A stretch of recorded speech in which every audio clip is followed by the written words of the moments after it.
ಶ್ರೀ ವನಿತೆಯರಸನೆ ವಿಮಲ ರಾಜೀವ ಪೀಠನ ಪಿತನೆ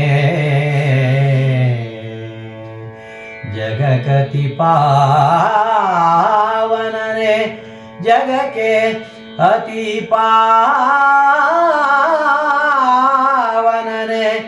ಸನಕಾದಿ ಸಜ್ಜನ ನಿಕರ ದಾತಾರ ರಾವಣಾಸುರಮಥನ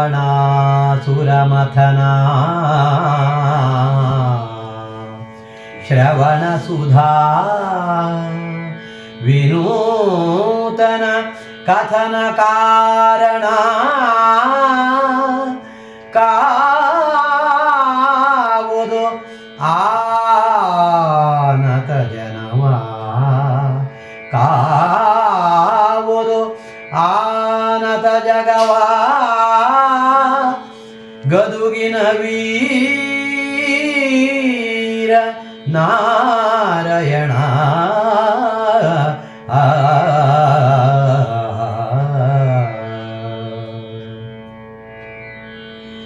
ಗಜಮುಖನೇ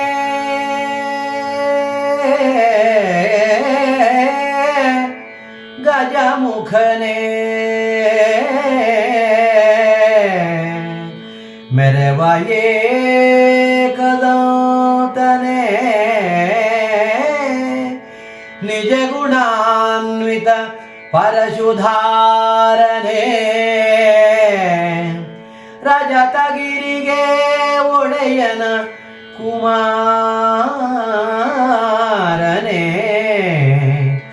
ವಿದ್ಯೆ ವಾರಿಧಿಯೇ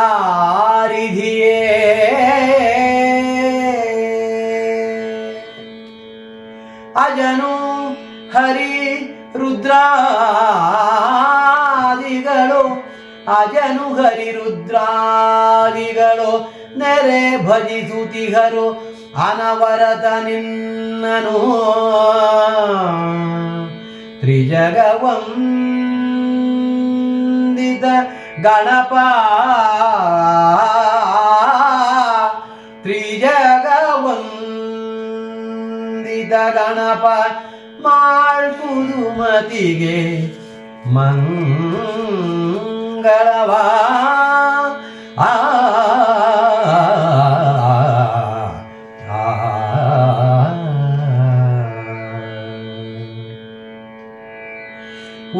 ವಾಯುಸುತನು ವಾಯುಸುತನು ಉರಿಮನೆಯ ಕೌರವರಾಯ ಕೃತಕವ ಕಳೆದು ಹೊಕ್ಕನು ತಾಯಿ ಒಡ ಹುಟ್ಟಿದರು ಸಹಿತ ಮಹಾ ವನಾಂತರವ ವಾಯುಸುತನು ಉರಿಮನೆಯ ಕೌರವರಾಯ ಕೃತಕವ ಕಳೆದು ಮಹಾವನಾಂತರವ ತಾಯಿ ಒಡ ಹುಟ್ಟಿದರು ಸಹಿತ ಹೊಕ್ಕನು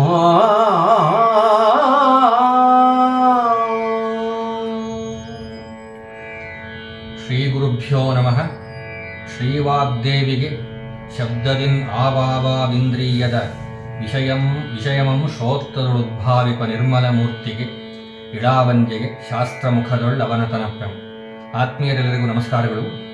ಇವತ್ತು ನಾರ್ತ್ ಅಮೇರಿಕಾ ಗಮಕ ಕಲಾ ಸಂಘದ ವಾರ್ಷಿಕ ಗಮಕ ಹಬ್ಬದಲ್ಲಿ ನಾವಿರುವರು ಕೂಡ ಒಂದು ಬಹುಮುಖ್ಯವಾದಂತಹ ಭಾಗವನ್ನು ಕುಮಾರವ್ಯಾಸ ಭಾರತದಲ್ಲಿ ಆಯ್ದುಕೊಂಡಿದ್ದೇವೆ ಅಂತಲೇ ಹೇಳಬೇಕು.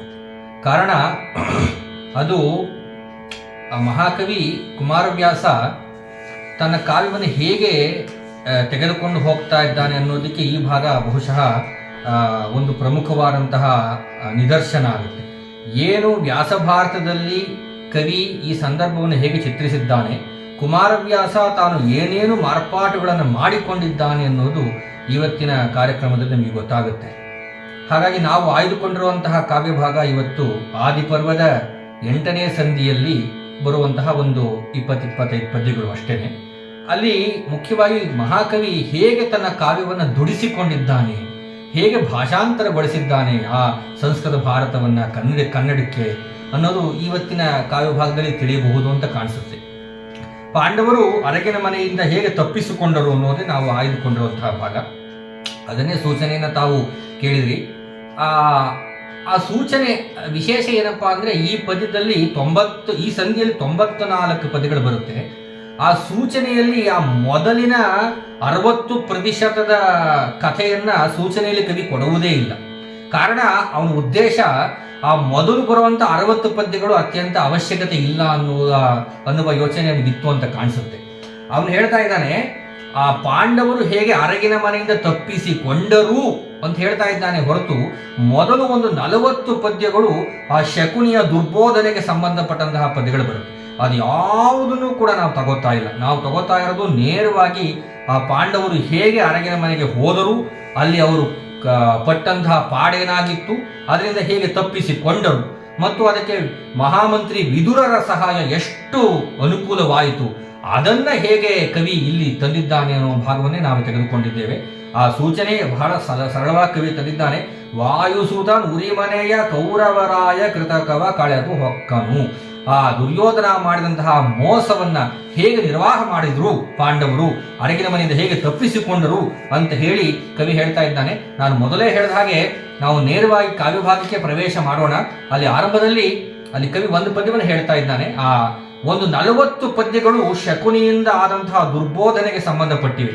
ಹೇಗೆ ಶಕುನಿ ಆ ದುರ್ಯೋಧನನ್ನ ಒಂದು ರೀತಿ ಇಂಗ್ಲಿಷ್ನಲ್ಲಿ ಬ್ರೈನ್ ವಾಶ್ ಅಂತ ಹೇಳೋದಿಲ್ವಾ, ಅಷ್ಟರ ಮಟ್ಟಕ್ಕೆ ಅವನ ಮನಸ್ಸನ್ನ ಕಲುಷಿತಗೊಳಿಸ್ತಾನೆ ಅನ್ನೋದು ಕವಿ ಹೇಳ್ತಾ ಇದ್ದಾನೆ.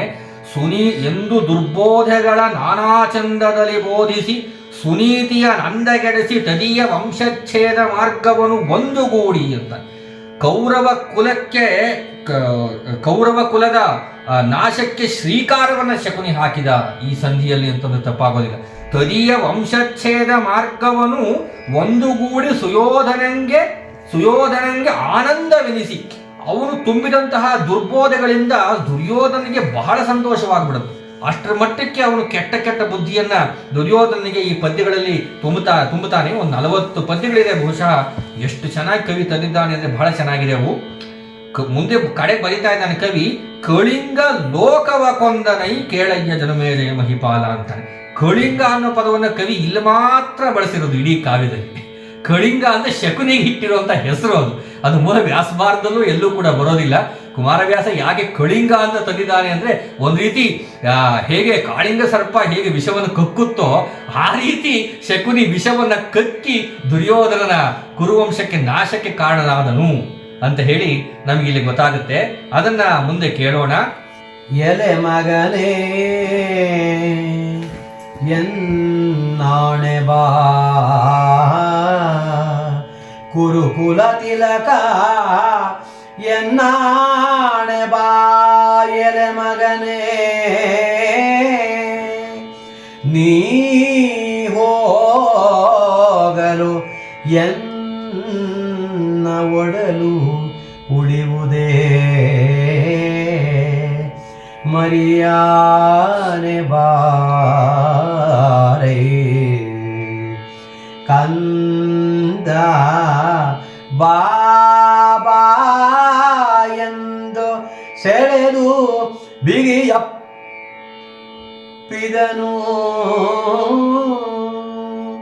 ಕಂಬನಿದುಡುಕಿದನು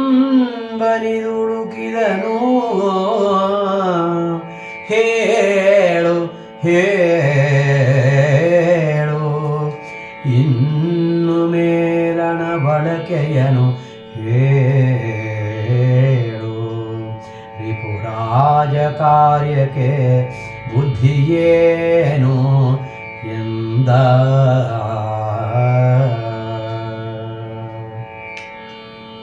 ಏನು ಕವಿ ಆರಂಭ ಮಾಡ್ತಾ ಇದ್ದಾನೆ. 61ನೇ ಪದ್ಯದಲ್ಲಿ ನಾವಿದ್ದೇವೆ. ಅವನು ಹಿಂದಿನ ಪದ್ಯಗಳಲ್ಲಿ ಏನು ನಾನು ಹೇಳಿದೆ 40 ಪದ್ಯಗಳು ಆ ಶಕುನಿಯ ದುರ್ಬೋಧನೆ ಆದ್ಮೇಲೆ ಈ ವಿಷಯವನ್ನು ತೆಗೆದುಕೊಂಡು ಹೋಗಿ ಅವರ ಅಪ್ಪ ಧೃತರಾಷ್ಟ್ರನಿಗೆ ದುರ್ಯೋಧನ ಹೇಳ್ತಾನೆ. ಆರಂಭದಲ್ಲಿ ಧೃತರಾಷ್ಟ್ರ ಬೇಡ ಬೇಡ ಬೇಡ ವಿಕಳಮತಿಗಳ ಮಾತನೆಂದನು ಮಗಗೆ ಧೃತರಾಷ್ಟ್ರ ಅಂತ ಆ ಪದ್ಯ ಬಂದಿದೆ ಹಿಂದೆ. ಆದ್ರೆ ಅವನು ಆ ಧೃತರಾಷ್ಟ್ರನ ಬುದ್ಧಿ ಹೇಗೆ ಅಂದ್ರೆ ಒಂದು ರೀತಿ ಕಪ್ಪೆನ ತಕಡಿಗೆ ಹಾಕಿದಾಗೆ ಪುಳುಕ್ ಪುಳುಕ್ ಅಂತ ಆಚೆ ನೆಗಿತಾನೆ ಇರ್ತಾನೆ. ಅಂತಹ ನೀಚ ಬುದ್ಧಿಯಲ್ಲೇ ಅವನು ಜೀವನವನ್ನು ಸವೆಸಿದವನು. ಅಂತಹ ಅವನು ಎಲ್ಲ ದುರ್ಯೋಧನ ಮಾಡಿದಂತಹ ಎಲ್ಲ ಅನ್ಯಾಯಗಳಿಗೂ ಕೂಡ ಧೃತರಾಷ್ಟ್ರನ ಮುದ್ರೆ ಇದ್ದಿದ್ದೆ. ಅದು ಇಡೀ ಜಗಜ್ಜಾಹೀರಾಗಿದೆ ಭಾರತದಲ್ಲಿ. ಅವನು ಆ ಕ್ಷಣದಲ್ಲೇ ಹೇಳ್ಬಿಡ್ತಾನೆ, ಹಿಂದಿನ ಪದ್ಯಗಳಲ್ಲಿ ಬರುತ್ತೆ, ತೊಂದರೆ ಇಲ್ಲ, ನೀವು ನಿಮ್ಮ ಪಾಂಡು ಮಕ್ಕಳ ಜೊತೆ ನೆಮ್ಮದಿಯಾಗಿ ಬದುಕಿ, ನಾನು ನನ್ನ ತಮ್ಮಂದು 100 ಜನ ಕಾಡಿಗೆ ಹೋಗ್ತೀವಿ, ನಾವು ದೇಶಾಂತರ ಹೋಗ್ತೀವಿ ನಾವು ಅಂತ ಬೆದರಿಕೆ ಒಡ್ತಾನೆ ದುರ್ಯೋಧನ. ಆವಾಗ ಧೃತರಾಷ್ಟ್ರ ಅನಂತರ ಹೇಳುವಂತಹ ಪದ್ಯ ಇದು. ಎಲೆ ಮಗನೇ ಎನ್ನಾಣೆ ಬಾ ಕುರುಕುಲ ತಿಲಕ ನೀ ಹೋಗಲೆನ್ನೊಡೆ.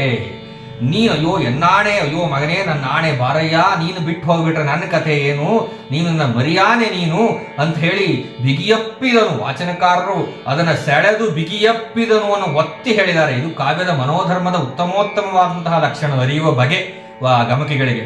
ಅಂದ್ರೆ ಅವನು ಅಷ್ಟು ಜಾತಸ್ಯ ಅಂದಹ ಹುಟ್ಟುಗುಡನಾದರೂ ಕೂಡ ಧೃತರಾಷ್ಟ್ರ ಅವನು ಮಗನ ಮೇಲೆ ಒಂದು ಸ್ವಲ್ಪವೂ ಕೂಡ ಅವನು ತಿದ್ದೋಂಥ ಪ್ರಯತ್ನ ಜೀವನದಲ್ಲಿ ಮಾಡಲೇ ಇಲ್ಲ. ಅವನು ಎಷ್ಟೇ ಕೆಟ್ಟ ಬುದ್ಧಿಗಳನ್ನ ಕೆಟ್ಟ ದುರಾಚಾರಗಳನ್ನ ಬೆಳೆಸ್ಕೊಂಡಿದ್ರು ಕೂಡ ಅವೆಲ್ಲವನ್ನೂ ಕೂಡ ಅವನಿಗೆ ಮುದ್ರೆಯನ್ನು ಒತ್ತಿ ಒಳ್ಳೆಯದಾಗಲಿ ಅಂತ ಆಶೀರ್ವಾದವನ್ನೇ ಮಾಡಿದನೇ ಹೊರತು ಧೃತರಾಷ್ಟ್ರ ಒಂದು ದಿನವೂ ಕೂಡ ದುರ್ಯೋಧನಿಗೆ ಇದು ನೀನು ತಪ್ಪು ಅಂತ ಹೇಳಲೇ ಇಲ್ಲ. ಸೆಳೆದು ಬಿಗಿಯಪ್ಪಿದನು ಕಂಬನಿ ದುಳುಕಿದನು. ಅಳುತ್ತಾ ಇದ್ದಾನಂತೆ ಧೃತರಾಷ್ಟ್ರ ದುರ್ಯೋಧನ ನೀಚ ಬುದ್ಧಿಯನ್ನ ಪ್ರೋತ್ಸಾಹಿಸಿ ಅಳುತ್ತಾ ಇದ್ದಾನೆ. ಮುಂದುವರೆ ಕೇಳ್ತಾನೆ ಧೃತರಾಷ್ಟ್ರ, ಏನು ಯೋಚನೆ, ರಿಪುರಾಜ ಕಾರ್ಯಕ್ಕೆ ಬುದ್ಧಿ ಏನೆಂದ ಅಂತ ಕೇಳ್ತಾ ಇದ್ದಾನೆ. ಅದಕ್ಕೆ ದುರ್ಯೋಧನ ಹೇಳ್ತಾ ಇದ್ದಾನೆ, ನೀರ ವಿಷವಿಕ್ಕಿದೆವು, ಕಿಚ್ಚಿನ ಭಾರವಣೆ ಏನಹುದೋ,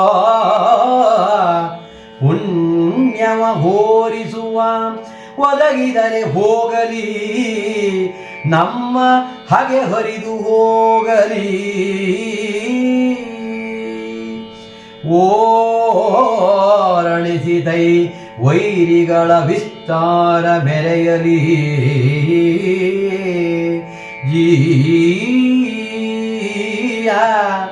ಜೂಜಿನ ಬಾರು ಗುತ್ತಿದು ನಿಮ್ಮ ಚಿತ್ತಕ್ಕೆ ಬಹಳೆ ಮಾಡುವೆವೋ, ನಿಮ್ಮ ಚಿತ್ತಕ್ಕೆ ಬಹಳೆ ಮಾಡುವೆವೋ. ಬಹಳ ಅದ್ಭುತವಾದಂತಹ ಪದ್ಯ. ದುರ್ಯೋಧನ ಹೇಳ್ತಾ ಇದ್ದಾನೆ, ನೀರ ವಿಷವಿಕ್ಕಿದೆವು, ಎರಡು ಬೇರೆ ಬೇರೆ ಪದಗಳೇ. ಅದು ಭೀಮನನ್ನ ನೀರಿಗೆ ಹಾಕಿ ತಳ್ಳಿದೆವು, ವಿಷವನ್ನ ಹಾಕಿ ತಳ್ಳಿದೆವು, ಆದರೂ ಕೂಡ ಅವನು ಬದುಕಿ ಬಂದ, ಆದರೂ ಕೂಡ ಅವರೇ ಗೆದ್ರು. ಮುಂದಿನ ಬರೆದು ಕಿಚ್ಚಿನ ಭಾರವಣೆ ಏನಗುವುದೋ, ಭಾರವಣೆ ಅಂದ್ರೆ ಅತಿಶಯ, ಅತಿಯಾದ ಬೆಂಕಿಯನ್ನ ಹಾಕಿ ಅವರನ್ನ ಕೊಲ್ಲೋ ಪ್ರಯತ್ನ ಮಾಡ್ತಿದ್ದೇನೆ. ಪುಣ್ಯವ ಹೋರಿಸು ಅಂದ್ರೆ ಪರೀಕ್ಷಿಸು. ನಾವು ಈ ಬಾರಿ ಏನ್ ಮಾಡ್ತಾ ಇದ್ದೇವೆ, ದುರ್ಯೋಧನ ಹೇಳುವಂತ ಮಾತು, ಈ ಬಾರಿ ಬೆಂಕಿಯ ಮೂಲಕ ಅವನು ಸುಟ್ಟು ಹಾಕಬೇಕು ಅನ್ನೋ ಒಂದು ಯೋಚನೆಯನ್ನು ನಾವು ಮಾಡಿದ್ದೇವೆ. ಒದಗಿದರೆ ಹೋಗಲಿ ನಮ್ಮ ಹಾಗೆ ಹರಿದು, ಒಂದು ಪಕ್ಷ ಇದು ಸಾಧ್ಯವಾದರೆ ಬೆಂಕಿಯ ಮೂಲಕ ಅವರನ್ನು ನಾವು ಸುಟ್ಟು ಬೂದಿ ಮಾಡೋದೇ ಆದರೆ ನಮ್ಮ ಹಗೆ ನಿರ್ನಾಮವಾಗಿ ಹೋಗುತ್ತೆ, ನಾಮಾವಶೇಷವಾಗಿ ಹೋಗುತ್ತೆ ಅಂತ ದುರ್ಯೋಧನ ಹೇಳ್ತಾ ಇದ್ದಾನೆ. ಓರಣಿಸಿದೈ ವೈರಿಗಳ ವಿಸ್ತಾರ ಮೆರೆಯಲಿ. ಓರಣ ಅಂದ್ರೆ ಸಾಲಾಗಿ ನಿಂತು ಬಿಟ್ಟಿದ್ದಾರಂತೆ ವೈರಿಗಳು ದುರ್ಯೋಧನಿಗೆ. ಒಂದು ರೀತಿ ಮೂಗರ ಮುಂದೆ ಹೋಗಿ ಮೂಗು ಕೆರ್ಕೊಂಡ್ರೆ ಹೇಗೆ ಅವರು ತುಂಬಾ ಕೋಪದಿಂದ ತಿರುಗಿಸಿ ಹೊಡಿತಾರೋ ಹಾಗೆ ದುರ್ಯೋಧನಿಗೆ ತಾನು ತನ್ನ ಪರವಾಗಿರೋರೆಲ್ಲ ಮಾತ್ರ ಮಿತ್ರರು. ಇಡೀ ಜಗತ್ತಿನಲ್ಲಿ, ಇಡೀ ಆರ್ಯಾವರ್ತದಲ್ಲಿ ಯಾರು ತನ್ನ ವಿರೋಧವಾಗಿದ್ದಾರೋ ಅವರೆಲ್ಲರೂ ಕೂಡ ಅವನಿಗೆ ಶತ್ರುಗಳೇ. ಓರಣಿಸಿತೈ ವೈರಿಗಳ ವಿಸ್ತಾರ ಮೆರೆಯಲಿ ಜೂಜಿನ ಬಾರುಗುತ್ತು. ಇದು ಬಾರುಗುತ್ತು ಅಂದ್ರೆ ಈ ಪಣವೊಡ್ಡಿ ಆಡುವಂತಹ ಒಂದು ಆಟ, ಬಾರುಗುತ್ತು ಅನ್ನೋದು ವಿಶೇಷವಾದಂತಹ ಪದವನ್ನು ಬಳಸಿದ್ದಾನೆ. ನಿಮ್ಮ ಚಿತ್ತಕ್ಕೆ ಬಹಡೆ ಮಾಡುವುದು. ಎಷ್ಟು ಚೆನ್ನಾಗಿದೆ ಪದ್ಯ ನೋಡಿ. ನಿಮ್ಮ ಚಿತ್ತಕ್ಕೆ ಬಹಡೆ, ನಿಮ್ಮ ಮನಸ್ಸಿಗೆ ಏನು ನೆನೀತಾ ಇದ್ದೀರೋ ಅಪ್ಪ ಅದನ್ನೇ ನಾವು ಮಾಡ್ತೀವಿ, ಯೋಚನೆ ಮಾಡಬೇಡಿ ಎಂದು ದುರ್ಯೋಧನ ಹೇಳ್ತಾನೆ. ಮುಂದುವರೆದು ಧೃತರಾಷ್ಟ್ರ ಹೇಳ್ತಾ ಇದ್ದಾನೆ, ಆವ ತೆರದಲ್ಲಿ ವೈರಿ ಭಟಕುಲದಾವಿಗೆ. ಧೃತರಾಷ್ಟ್ರ ಕೇಳ್ತಾನೆ, ಏನ್ ಮಾಡ್ತಿದ್ದೀರಾ ನೀವು? ಆವ ತೆರದಲ್ಲಿ ವೈರಿ ಭಟಕುಲದ ಆವಿಗೆ ನಿಲ್ಲಿಸುವಿರಿ. ಆವಿಗೆ ಅಂದ್ರೆ ಕುಲುಮೆ.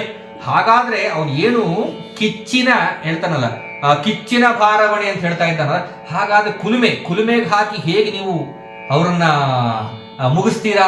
ವೈರಿ ಭಟಕುಲದ ಆವಿಗೆಯ ನಿಲ್ಲಿಸುವಿರಿ. ಆವಿಗೆ ಅಂದ್ರೆ ಕುಲುಮೆ.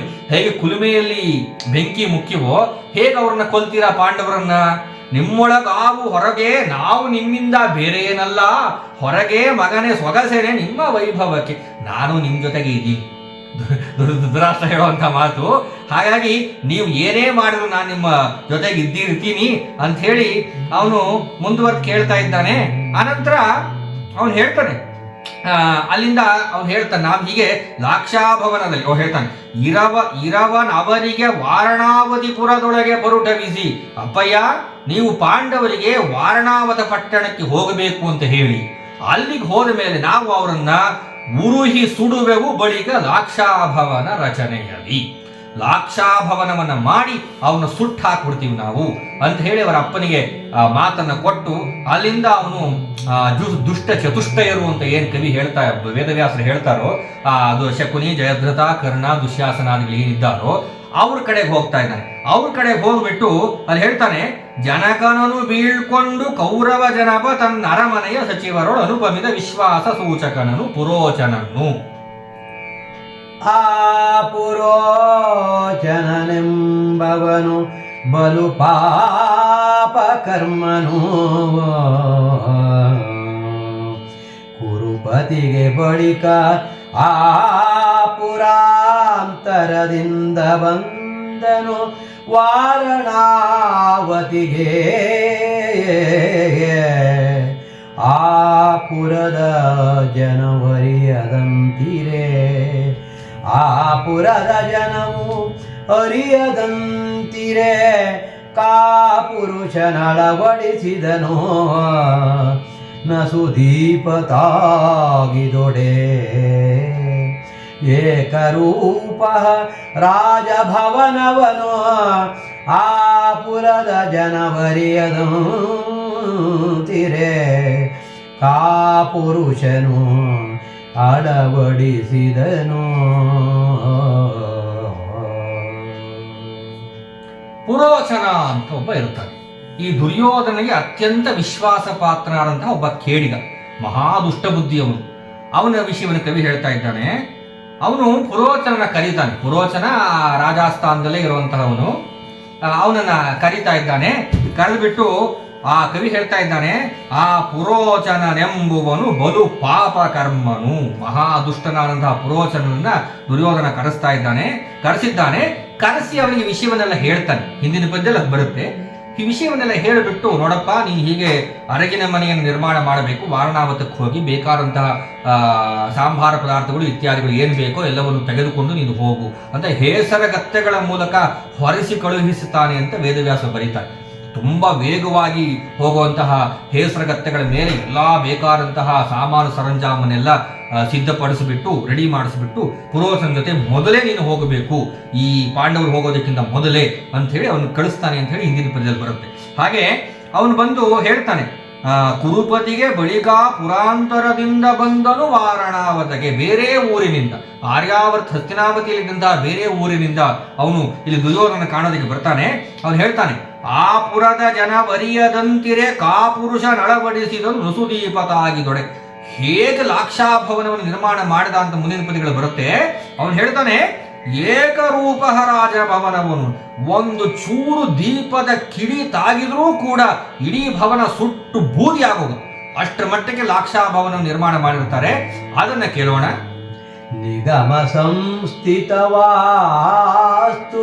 ರಚನಾದಿಗಳೂನು, ನಿಗಮ ಸಂಸ್ಥಿತ ವಾಸ್ತು ರಚನಾದಿಗಳನ್ನು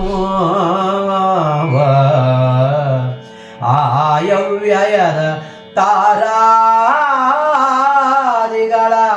ರಾಶಿ ಗ್ರಹ ಬಲದ ವಿಪರೀತ ಯೋಗದಲ್ಲಿ ಹಗಲು ತೀರಲು ತಳಿತ ಕೈವಿಗೆಯ ಹಂತಿಯ ಬೆಡಗಿನಲಿ ಕೇಡಿಗನೋ ಕೃತ್ರಿಮ ರಚನೆಯಲ್ಲಿ ಮಾಡಿಸಿದನು ಅರಮನೆಯ ಕೇಡಿಗನು ಕೃತ್ರಿಮ ರಚನೆಯಲ್ಲಿ ಮಾಡಿಸಿದನು.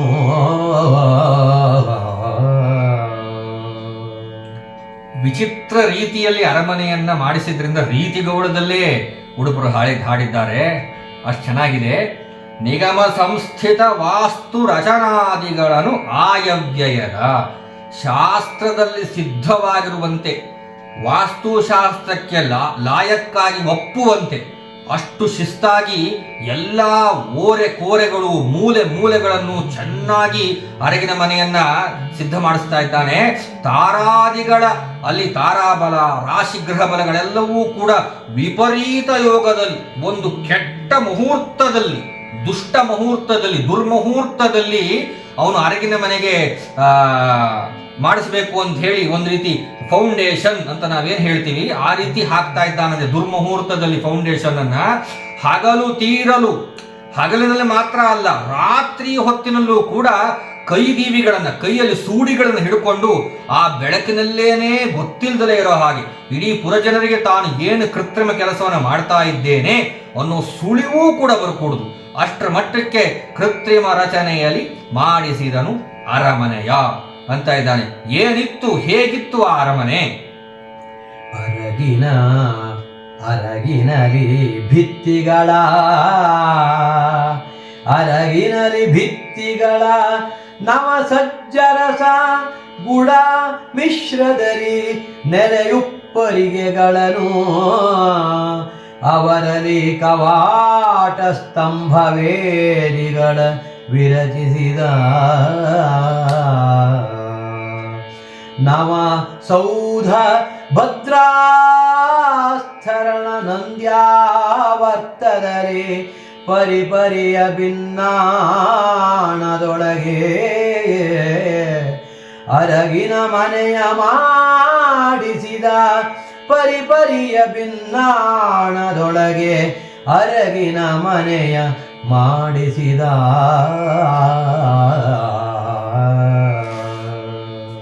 ಬಹಳ ಅಪರೂಪವಾದಂತಹ ಪದ್ಯವನ್ನ ಕವಿ ತಂದಿದ್ದಾನೆ. ಬಹಳ ಚೆನ್ನಾಗಿದೆ ಪದ್ಯ. ಅರಗಿನಲ್ಲಿ ಭಿತ್ತಿಗಳ, ಅರಗನ್ನ ಉಪಯೋಗಿಸಿ ಆ ಅರಮನೆಯ ಗೋಡೆಗಳನ್ನು ಮಾಡಿದ್ದಾನಂತೆ. ಭಿತ್ತಿ ಅಂದ್ರೆ ಗೋಡೆ. ನವ ಸಜ್ಜರಸದ ಗುಡಮಿಶ್ರದಲ್ಲಿ, ಸಜ್ಜರಸ ಅಂದ್ರೆ ಮರದಿಂದ ಬರುವಂತ ನಿರ್ಯಾಸ. ಒಂದು ಮರವನ್ನು ಕತ್ತರಿಸಿದ್ರೆ ಹೇಗೆ ಅಂಟು ಬರುತ್ತೋ, ರಾಳ ಅಂತ ಏನ್ ಹೇಳ್ತೀವಿ ಅದು, ಅದನ್ನ ಬೆಲ್ಲದೊಳಗಡೆ ಬೆರೆಸ್ಬಿಟ್ಟು ಗಟ್ಟಿ ಪೇಸ್ಟ್ ಮಾಡಿದಾನಂತೆ.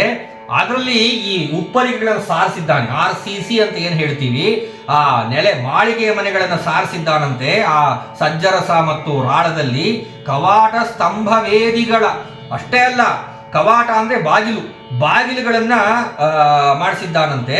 ಕವಾಟ ಸ್ತಂಭ ಅಂದ್ರೆ ಪಿಲ್ಲರ್ಸ್ ಗಳನ್ನ ಮಾಡಿಸಿದ್ದಾನಂತೆ. ಈ ರೀತಿ ಈ ಸಜ್ಜರಸ ಮತ್ತು ರಾಳವನ್ನೇ ಎಲ್ಲಾ ಕಡೆ ಇದನ್ನೇ ಬೆರೆಸಿರೋದು. ಅಂದ್ರೆ ಅವನು ಏನ್ ಹಿಂದಿನ ಪದ್ಯದಲ್ಲಿ ಏಕರೂಪ, ಒಂದು ಚೂರು ಕಿಡಿ ತಾಗಿತು ಅಂದ್ರೆ ಹತ್ತಿ ಉರಿಯೋದಕ್ಕೆ ಶುರು ಮಾಡಬೇಕು ಇಡೀ ಭವನ. ಅಷ್ಟರ ಮಟ್ಟಕ್ಕೆ ಅವನು ಎಲ್ಲಾ ಕಡೆಯಲ್ಲೂ ಕೂಡ ಈ ಗುಡಮಿಶ್ರದಲ್ಲಿ ಸಜ್ಜರಸದಲ್ಲಿ ಮಾಡ್ತಾ ಇದ್ದಾನೆ. ಅರಗಿನ ಬಗ್ಗೆ ಉಪಯೋಗಿಸ್ಬಿಟ್ಟು ವಿರಚಿಸಿದ ನವಸೌಧ ಭದ್ರಾಸ್ತರಣ ನಂದ್ಯಾವರ್ತದಲ್ಲಿ. ಬಹಳ ಕೊರದಂತಹ ಮಾತು ಇದು ನನಗೆ. ಭದ್ರಾಸ್ತರಣ ಅಂದ್ರೆ ಫೌಂಡೇಶನ್. ಆ ಅರಗಿನ ಮನೆಗೆ ಫೌಂಡೇಶನ್ ಅನ್ನು ಹಾಕಿದ್ದಾನೆ. ಬಹಳ ಅಪರೂಪವಾದಂತಹ ಶೈಲಿಯಲ್ಲಿ. ಏನ್ ಶೈಲಿ ಅಂತ ಕವಿ ಹೇಳ್ತಾ ಇದ್ದಾನೆ, ನಂದ್ಯಾವರ್ತದಲ್ಲಿ. ಇದು ಉತ್ತಮೋತ್ತಮವಾದಂತಹ ಲಕ್ಷಣ ಕವಿದು ಅಂತ ಕಾಣಿಸುತ್ತೆ. ಈ ನಂದ್ಯಾವರ್ತ ಅನ್ನುವಂತಹ ಪ್ರಯೋಗವನ್ನ ವೇದವ್ಯಾಸರು ಈ ಸಂದರ್ಭದಲ್ಲಿ ಬಳಸಿಯೇ ಇಲ್ಲ. ಹಾಗಾದ್ರೆ ನನ್ನ ಮನಸ್ಸಿಗೆ ಕೊರದಂತಹ ವಿಷಯ ಏನಪ್ಪಾ ಅಂದ್ರೆ, ಯಾಕೆ ಈ ಪದವನ್ನು ಇಲ್ಲಿ ಕವಿ ಬಳಸಿದ್ದಾನೆ ಅನ್ನೋದು. ಅಲ್ಲಿ ಈ ವ್ಯಾಖ್ಯಾನಕಾರರು ತುಂಬಾ ವಿಸ್ತಾರವಾದ ವಿಮರ್ಶೆಯನ್ನು ಇಲ್ಲಿ ಮಾಡಿದ್ದಾರೆ ಈ ಕುಮಾರವ್ಯಾಸ ಭಾರತಕ್ಕೆ. ನಂದ್ಯಾವರ್ತ ಅಂದ್ರೆ 6 ಅಂತಸ್ತಿನ ಕಟ್ಟಡ ಅಂತ ಒಂದು ಸರಳವಾದಂತಹ ಅರ್ಥ ಇದೆ ಒಂದು. ಎರಡನೇದು, ಅದು ಮಾನಸಾರ ಅನ್ನೋ ಒಂದು ಪ್ರಸಿದ್ಧವಾದಂತಹ ಶಾಸ್ತ್ರೀಯ ಗ್ರಂಥವಿದೆ. ಅದರಲ್ಲಿ ಸುಮಾರು 10,000 ಪದ್ಯಗಳನ್ನ ಕೊಟ್ಟಿದ್ದಾರೆ. ಆರ್ಕಿಟೆಕ್ಚರ್ ಆಫ್ ಮಾನಸಾರ ಅಂತ ಪ್ರಸನ್ನ ಕುಮಾರ ಆಚಾರ್ಯ ಅವರು ಸಂಶೋಧನೆ ಮಾಡಿರುವಂತಹ ಕೃತಿ. ಅಲ್ಲಿ ನಂದ್ಯಾವರ್ತ ಶೈಲಿಯ ಕಟ್ಟಡದ ವರ್ಣನೆ ಹೇಗಿರಬೇಕು, ನಂದ್ಯಾವರ್ತ ಶೈಲಿಯಲ್ಲಿ ಹೇಗೆ ಅಂದ್ರೆ, ಈಗ ನಂದ್ಯಾವರ್ತ ಶೈಲಿ ಕಟ್ಟಬೇಕಾದ್ರೆ ಹೇಗೆ ವಾಸ್ತುಶಾಸ್ತ್ರವನ್ನು ನಾವು ಅವಲಂಬನೆ ಮಾಡಿರಬೇಕು, ಆಮೇಲೆ ಪ್ರವೇಶ ದ್ವಾರ ಹೇಗಿರಬೇಕು, ಆಸ್ಥಾನ ಮಂಟಪ ಹೇಗಿರಬೇಕು, ಅಂತಃಪುರ ಹೇಗಿರಬೇಕು, ಉದ್ಯಾನವನ ಹೇಗಿರಬೇಕು, ಆಮೇಲೆ ಭದ್ರತಾ ವ್ಯವಸ್ಥೆ ಸೆಕ್ಯೂರಿಟಿ ಅಂತ ಏನು ಹೇಳಿದೆ ಅದು ಹೇಗಿರಬೇಕು, ಆಮೇಲೆ ಜಲ ವ್ಯವಸ್ಥೆ ಜಲಮಾರ್ಗ ಹೇಗಿರಬೇಕು, ರಹಸ್ಯ ಮಾರ್ಗಗಳು ಹೇಗಿರಬೇಕು, ಗಜಶಾಲೆ ಅಶ್ವಶಾಲೆ ಗೋಶಾಲೆಗಳು ಹೇಗೆ ನಿರ್ಮಾಣ ಮಾಡಬೇಕು, ಇವೆಲ್ಲ ವಿಸ್ತಾರವಾಗಿ ಕೊಟ್ಟಿದ್ದಾರೆ ಆ ಮಾನಸಾರ ಅನ್ನೋ ಒಂದು ಕೃತಿಯಲ್ಲಿ. ನನಗೆ ಮನಸ್ಸಿಗೆ ಕೊರೆದ ವಿಷಯ ಇದಲ್ಲ ಒಂದು. ಎರಡನೇದು, 11ನೇ ಶತಮಾನದಲ್ಲಿ ಭೋಜದೇವ ಸಮರಾಂಗಣ ಸೂತ್ರಧಾರ ಅನ್ನೋ ಒಂದು ಗ್ರಂಥವನ್ನು ಬರೆದಿದ್ದಾನೆ. ಅದರಲ್ಲೂ ಕೂಡ ಈ ನಂದ್ಯಾವರ್ತ ಶೈಲಿಯ ಕಟ್ಟಡದ ವರ್ಣನೆ ವಿಸ್ತಾರವಾಗಿ ಬರುತ್ತೆ. ಹೇಗಿರಬೇಕು ಅಂತ ಕವಿ ಬರೆದಿದ್ದಾನೆ. ನನ್ನ ಮನಸ್ಸಿಗೆ ಕೊರದಂತಹ ವಿಷಯ ಏನಪ್ಪಾ ಅಂತ ಆ ವಿಷಯವನ್ನು ಇಲ್ಲಿ ಹಂಚ್ಕೊಳ್ಳೋ ಮೂಲಕ ಖಂಡಾಂತರದಲ್ಲಿ ಗಮಕಿಗಳು ತಾವು ಕೇಳ್ತಾ ಇದ್ದೀರಾ, ಒಂದು ವಿಶೇಷವಾದಂತಹ ವಿಷಯವನ್ನು ತಿಳಿಸುವಂತಹ ಪ್ರಯತ್ನ ನಮ್ಮಿಬ್ಬರದು ಅಂತ ಭಾವಿಸಿದ್ದೇನೆ. 1336 ವಿಜಯನಗರ ಸಾಮ್ರಾಜ್ಯ ಸ್ಥಾಪನೆಯಾದಂತಹ ವರ್ಷ. ಹರಿಹರರಾಯ ಮತ್ತು ಬುಕ್ಕರಾಯರು ವಿದ್ಯಾರಣ್ಯರ ಸಹಿತವಾಗಿ ಸ್ಥಾಪನೆ ಮಾಡಿದಂಥದ್ದು ಗೊತ್ತಿದೆ ನಮಗೆ. ಈ ಇತ್ತೀಚಿನ ಸಂಶೋಧನೆಗಳ ಪ್ರಕಾರ ಕುಮಾರವ್ಯಾಸ ಯಾವ ಕಾಲದಲ್ಲಿ ಬದುಕಿದ್ದ ಅಂದ್ರೆ 1300ರಿಂದ 1350 ಇವನ ಕಾಲ ಅಂತ ಹೇಳಿ ಇತ್ತೀಚಿನ ಸಂಶೋಧನೆ. ಏನು ತುಳು ಮಹಾಭಾರತ ಅನ್ನುವಂಥ ಒಂದು ಮಹಾಭಾರತ ಅರುಣಾಬ್ಜ ಅನ್ನೋ ಕವಿ ಬರೆದಿರೋದು. ಅದರಲ್ಲಿ ಅವನು ತನ್ನ ಕಾವ್ಯದಲ್ಲಿ ಕುಮಾರವ್ಯಾಸನ ಇನ್ಫ್ಲೂಯೆನ್ಸ್ ಬಹಳ ಇದೆ ಅಂತ ಹೇಳಿ ಸಂಶೋಧಕರು ಅದನ್ನು ಕಂಡುಹಿಡಿದಿದ್ದಾರೆ. ಈಗ 20-25 ವರ್ಷದ ಹಿಂದೆ ಉಡುಪಿ ಜಿಲ್ಲೆಯ ಕೊಡಗೂರು ಅನ್ನೋ ಬಳಿ ಈ ಹಸ್ತಪ್ರತಿ ಪತ್ತೆ ಆಗಿರೋದು. ಅದರ ಮೇಲೆ ವಿಸ್ತಾರವಾದ ಸಂಶೋಧನೆಗಳು ಇವತ್ತಿಗೂ ನಡೀತಾರೆ. 1383 ಆ ಅರುಣಾಬ್ಜನ ತುಳು ಮಹಾಭಾರತ ಬರೆದಿದ್ದು ಅಂತ ಹೇಳಿ ಗೊತ್ತಾಗಿದೆ. ಅಲ್ಲಿಗೆ ತುಳು ಮಹಾಭಾರತನಲ್ಲಿ ಅರುಣಾಬ್ಜ ಬರೆದಂತಹ ತುಳು ಮಹಾಭಾರತದಲ್ಲಿ ಕುಮಾರವ್ಯಾಸನ ಇನ್ಫ್ಲೂಯೆನ್ಸ್, ಕುಮಾರವ್ಯಾಸನ ಕಾವ್ಯ ಶೈಲಿ ಇರಬೇಕು ಅಂತಂದ್ರೆ ಅದಕ್ಕಿಂತಲೂ ಮೊದಲೇ ಕುಮಾರವ್ಯಾಸ ಬದುಕಿದ್ದಿರಬೇಕು ಅನ್ನೋದು ಒಂದು ವಿಷಯ ನಮಗೆ ನಿಖರವಾಗಿ ಗೊತ್ತಾಗುತ್ತೆ. ಇಷ್ಟು ವರ್ಷಗಳ ಕಾಲ 1430ರಿಂದ 1500 ಒಳಗೆ ಕುಮಾರವ್ಯಾಸ ಇದ್ದ ಅಂತ ನಾವು ಸಂಶೋಧನೆಯನ್ನು ಕಂಡುಕೊಂಡಿದ್ದಕ್ಕಿಂತಲೂ ಕೂಡ ಇನ್ನೂ ಒಂದು 100 ವರ್ಷ ಹಿಂದಕ್ಕೆ ಹೋದ ಅನ್ನೋದು ಇತ್ತೀಚೆಗೆ ಸಿಕ್ಕಂತಹ ಸಂಶೋಧನೆ. ನಾನು ಇಲ್ಲಿ ಯಾಕೆ ವಿಜಯನಗರ ಸಾಮ್ರಾಜ್ಯದ ವಿಷಯವನ್ನು ಹೇಳೋ ಪ್ರಯತ್ನ ಮಾಡ್ತಾ ಇದ್ದೇನೆ ಅಂದ್ರೆ 1336 ಅಂದ್ರೆ ಆಗ ಕುಮಾರವ್ಯಾಸ ಬದುಕಿದ್ದ ಕಾಲ.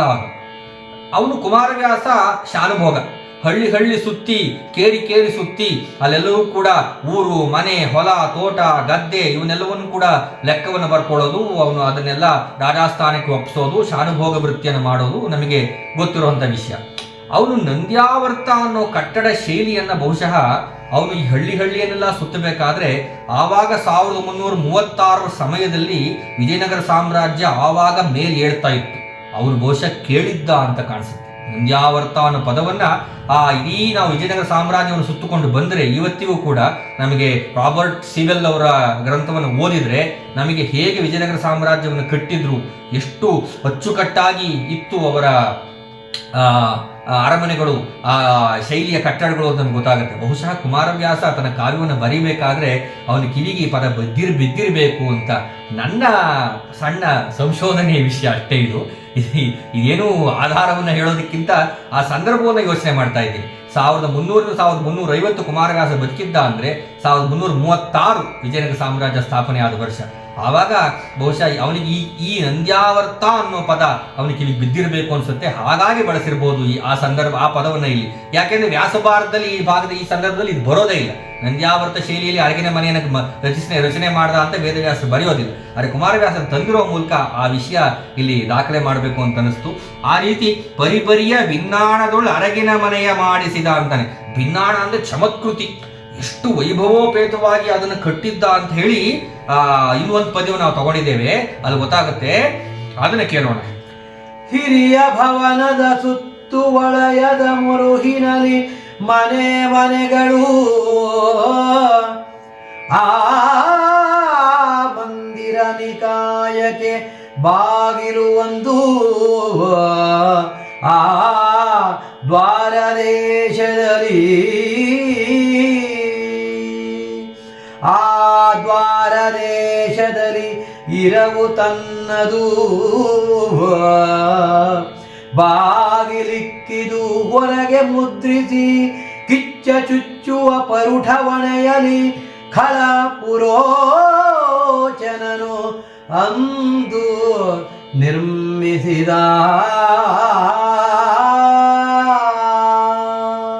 ಹೇಗಿತ್ತು ಭವನ ಅನ್ನೋದಕ್ಕೊಂದು ಪದ್ಯ. ಹಿರಿಯ ಭವನದ ಸುತ್ತು ವಲಯದಲ್ಲಿ ಮುರುಹಿನಲ್ಲಿ, ಮುರುಹು ಅಂದ್ರೆ ಮೂಲೆಗಳು, ಆ ಅರಗಿನ ಮನೆಯ ಮೂಲೆಗಳಲ್ಲಿ ಮನೆಯನ್ನ ಮಾಡಿಸಿದ್ದಾನಂತೆ.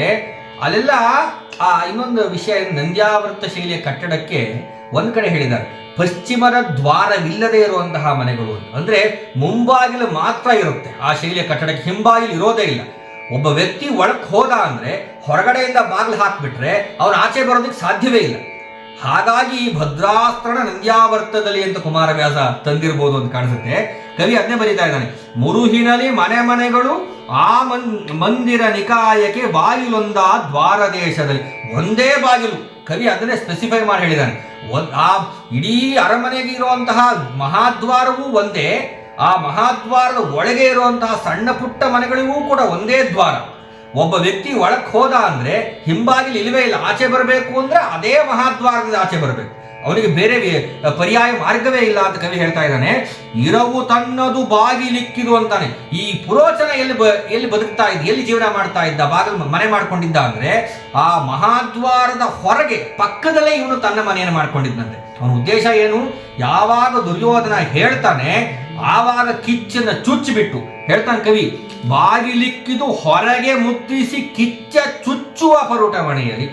ಈ ಬಾಗಿಲಿಗೆ ಬೀಗವನ್ನು ಹಾಕಿಬಿಟ್ಟು ಬೆಂಕಿ ಇಟ್ಟು ಬಿಟ್ರೆ ತಾನೂ ಕೂಡ ಇಲ್ಲಿಂದ ಹೊರಟು ಹೋಗ್ಬೋದು, ಇಡೀ ಬಾಗಿಲಿ ಅರಗಿನ ಮೇಲೆ ಸುಟ್ಟು ಬೂದಿ ಆಗ್ಬಿಡುತ್ತೆ ಅನ್ನೋದು ಪುರೋಚನ ಯೋಚನೆ. ಆ ರೀತಿ ಪುರೋಚನ ಇದನ್ನ ಅರಗಿನ ಮನೆ ನಿರ್ಮಾಣ ಮಾಡ್ತಾ ಇದ್ದಾನೆ. ಧರಣಿಪತಿ ಕೇಳ್, ಧರಣಿಪತಿ ಕೇಳೋ, ಇತ್ತ ಹಸ್ತಿನಪುರದೊಳಗೆ ಕುಂತಿ ಕುಮಾರರ ಕರೆಸಿ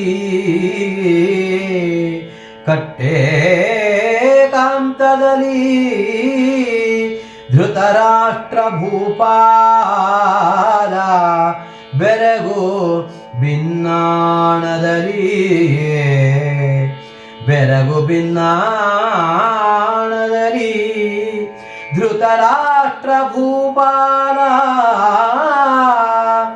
ಮಕ್ಕಳ ಮರುಳು ಮಾಡಿದನು. ಏನ ಹೇಳುವೆನು ಉರಿವನೆಯ ಬೀಡಾರದಲ್ಲಿ ಬಿಡಿಸಲ್ಕೆ ಮನದ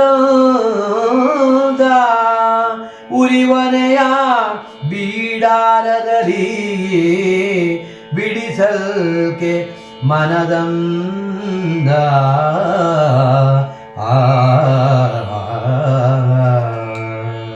ವೈಶಂಪಾಯನ ಮಹರ್ಷಿಗಳು ಜನಮೇಜಯನ ಕಥೆಯನ್ನು ಹೇಳ್ತಾ ಇದ್ದಾರೆ. ಧರಣಿಪತಿ ಕೇಳಿತ್ತ ಹಸ್ತಿನಾಪುರದೊಳಗೆ ಕುಂತಿ ಕುಮಾರಕರ ಕರೆಸಿ. ಇವನು ಏನು ದುರ್ಯೋಧನ ಹೇಳಿ ಹೋಗಿರ್ತಾನಲ್ಲ, ಲಾಕ್ಷಾಭವನ ನಿರ್ಮಾಣ ಮಾಡಿಸ್ತೀನಿ ವಾರಣಾವತಿ ಕಳಿಸಿ ಅಂತ. ಈ ಧೃತರಾಷ್ಟ್ರ ಪಾಂಡವರನ್ನ ಕರೆಸಿಬಿಟ್ಟು ಏಕಾಂತದಲ್ಲಿ ಮಾತಾಡ್ತಾ ಇದ್ದಾನೆ. ಬೆರಗು ಭಿನ್ನಾಣದಲ್ಲಿ ಅವನ ಎಲ್ಲಾ ರೀತಿ ನಾಟಕೀಯ ನೀಚ ವೃತ್ತಿಯಲ್ಲಿ ಮಕ್ಕಳನ್ನ ಕರೆದು ಬಿಟ್ಟು ಹೇಳ್ತಾ ಇದ್ದಾನೆ. ದುರುಳರಿ ಏನ್ ಹೇಳ್ತಾರೆ, ಮಕ್ಕಳ ಮರುಳು ಮಾಡಿದನು. ಮಕ್ಕಳನ್ನ ಅವನ ಚಾಕಚಕ್ಯತೆಯಿಂದ ಎಲ್ಲಾ ರೀತಿಯ ಮಾತುಗಳಿಂದ, ಮರಳು ಮಾತಿನಿಂದ ಅವನನ್ನ ಎಲ್ಲರೂ ಕೂಡ ಮರಳು ಮಾಡಿಬಿಟ್ಟು ಪಾಂಡವರನ್ನ ಏನ ಹೇಳುವೆ ಉರಿ ಮನೆಯ ಬೀಡಾರದಲ್ಲಿ ಬಿಡಿಸಲಿಕ್ಕೆ ಮನದನ್ನ. ಇವನು ಹೇಗೆ ಅರಗಿನ ಮನೆ ಕಳಿಸೋದು ಅನ್ನೋ ಒಂದು ದುಷ್ಟ ಬುದ್ಧಿಯನ್ನ ಧೃತರಾಷ್ಟ್ರ ಆಲೋಚನೆ ಮಾಡ್ಕೊಂಡು ಹೇಳ್ತಾನೆ ದುರುಳರಿ ಕೌರವರು. ಧರ್ಮರಾಯಾದಿಗಳು ಹೇಳ್ತಾ ಇರೋಂಥ ಮಾತು ಧೃತರಾಷ್ಟ್ರ, ಈ ಕೌರವರು ಮಹಾ ದುರುಳರಪ್ಪ.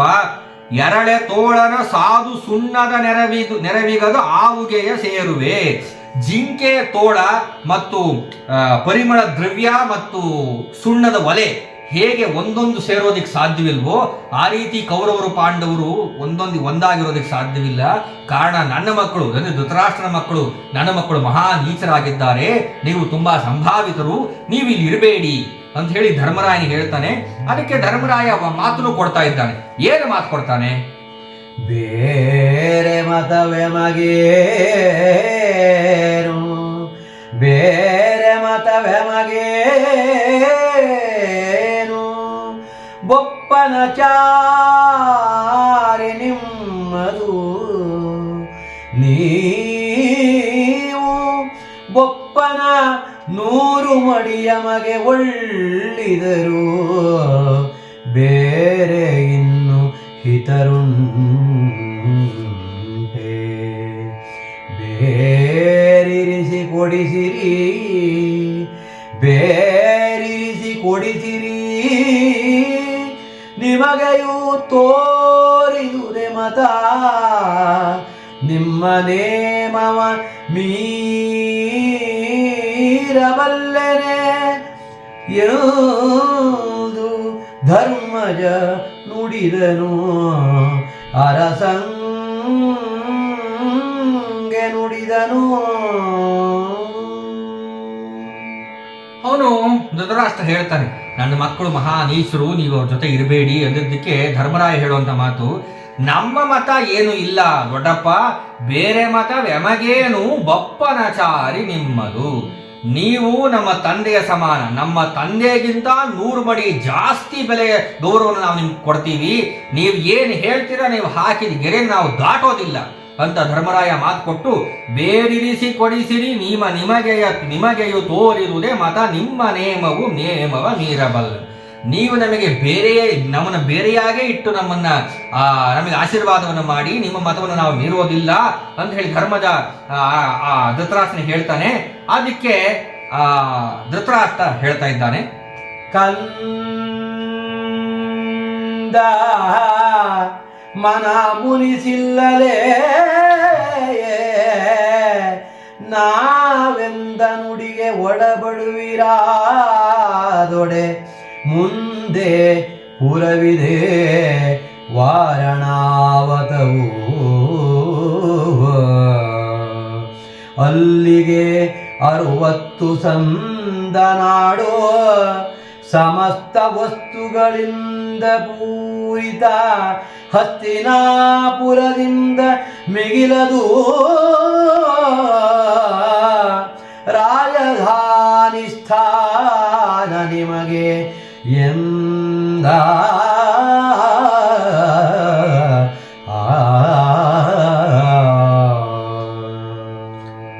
ಯಾವಾಗ ಧರ್ಮರಾಯ ಮಾತನ್ನು ಕೊಟ್ಟ, ನೀವು ಹೇಳಿದ್ ನಾವು ಕೇಳ್ತೀವಿ ಅಂದದಕ್ಕೆ ಧೃತರಾಷ್ಟ್ರ ಹೇಳ್ತಾನೆ, ಕಂದ ಮನ ಮುನಿಸಿಲ್ಲಲೇ ನಾವೆಂದ ನುಡಿಗೆ ಒಡಬಡುವಿರಾದೊಡೆ.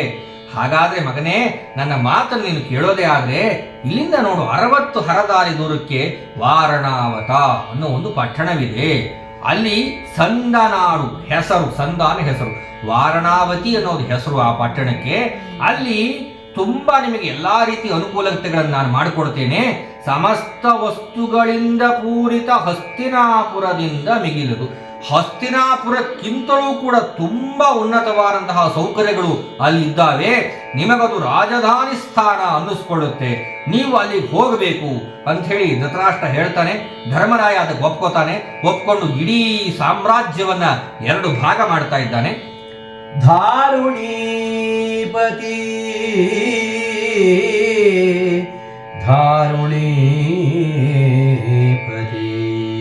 ರತ್ನಮಯ ಭಂಡಾರ ಸಹಿತ ಗಜ ಅಶ್ವ ರಥ ಪರಿವಾರವನು ಮಾಡಿದನು. ಹಸಿಗೆಯನು 2 ಭಾಗವನು ಮಾಡಿದನು. ಕೌರವರಿಗೆ 1 ಇವರಿಗೆ 1 ಎನಲು, ಕೌರವರಿಗೊಂದು ಇವರಿಗೊಂದು ಎನಲು. ಓರಣದಲ್ಲಿ ಅಳವಡಿಸಿ ಬಹು ವಿಸ್ತಾರದಲ್ಲಿ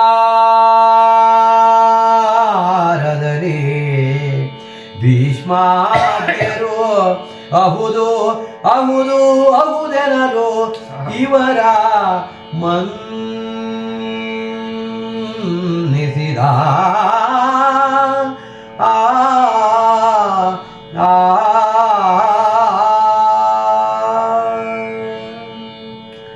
ಇಡೀ ಕುರು ಸಾಮ್ರಾಜ್ಯವನ್ನು 2 ಭಾಗ ಮಾಡ್ತಾ ಇದ್ದಾನೆ ಮಹಾಕವಿ. ಎಷ್ಟು ಒಳ್ಳೆ ಪದ್ಯವನ್ನು ಬರೆದಿದ್ದಾನೆ ನೋಡಿ. ಅದು ದ್ವಿತೀಯಕ್ಷರ ರಕಾರ ಎಷ್ಟು ಚೆನ್ನಾಗಿ ಬಂದಿದೆ. ಧಾರುಣೀಪತಿ ರತ್ನಮಯ ಭಂಡಾರ ಸಹಿತ ಗಜಾಶ್ವರಥ ಪರಿವಾರವನ್ನು ಮಾಡಿದನು ಹಸಿಗೆ. ಹಸಿಗೆ ಅಂದ್ರೆ ಪಾಲು, 2 ಪಾಲು ಮಾಡ್ತಾ ಇದ್ದಾನೆ. ರತ್ನ, ರಾಜ್ಯ, ಸಂಪತ್ತು, ಕೋಶ, ಭಂಡಾರ ಎಲ್ಲವನ್ನೂ ಕೂಡ 2 ಭಾಗ ಮಾಡ್ತಾ ಇದ್ದಾನೆ. 1 ಭಾಗ ಪಾಂಡವರಿಗೆ, ಅದು ವಾರಣಾವತಕ್ಕೆ ಹೋಗುತ್ತೆ. ಇನ್ನೊಂದು ಭಾಗ ಕೌರವರಿಗೆ, ಅದು ಹಸ್ತಿನಾವತಿಯಲ್ಲಿ ಇರುತ್ತೆ. ಕೌರವರಿಗೊಂದು ಇವರಿಗೊಂದು ಅಂತ ಹೇಳಿ ಒಂದನ್ನು ಓರಣದಲ್ಲಿ ಅಳವಡಿಸಿ, ಓರಣ ಅಂದ್ರೆ ಸಾಲಾಗಿ ಇಡ್ತಾ ಇದ್ದಾನಂತೆ. ಅಂದ್ರೆ ಅವನ ಉದ್ದೇಶ, ಧೃತರಾಷ್ಟ್ರನ ಉದ್ದೇಶ, ಅವನು ಒಂದು ರೀತಿ ಗೋಮುಖ ವ್ಯಾಘ್ರ ಅನ್ನೋದಿಲ್ವಾ, ಹಾಗೆ ಅವನು 4 ಜನ ಕಂಡ್ರೆ ಓ ತಮ್ಮನ ಮಕ್ಕಳಿಗೆ ಕಡಿಮೆ ಕೊಟ್ಟ ಅಂತ ಆಗಬಾರ್ದು. ಹಾಗಾಗಿ ಹೇಗೆ ಬಹಳ ಸೂಕ್ಷ್ಮ ಸಂವೇದಿ ಅವನು.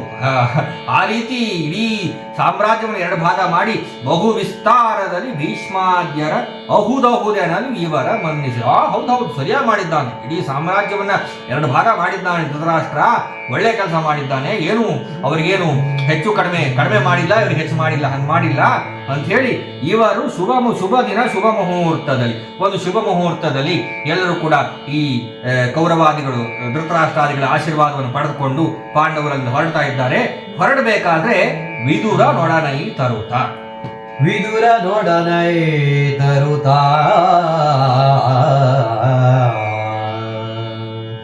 ವಿದುರ ನೊಡನೆ ಐತರುತ ಸಂಕೇತದಲ್ಲಿ ಸೂಚಿಸಿ ಮರಳಿದನು ನೃಪಸುಗತಿ ವರಗಾಂಧಾರಿ ಮೊದಲಾದ ಅಖಿಲ ರಾಣಿಯರು ವರಗಾಂಧಾರಿ ಮೊದಲಾದ ಅಖಿಲ ರಾಣಿಯರು ಮುದದ ಮುರುವಿನಲ್ಲಿ ಇವರ ತೆಗೆದು ಅಪ್ಪಿದರು. ಭೂಪತಿ ಸಹಿತ ಕಡು ಶೋಕದಲ್ಲಿ ಕಳುಹಿಸಿಕೊಂಡು ಬಂದರು. ಹಸ್ತಿನಾಪುರಕ್ಕೆ ಬಂದರು.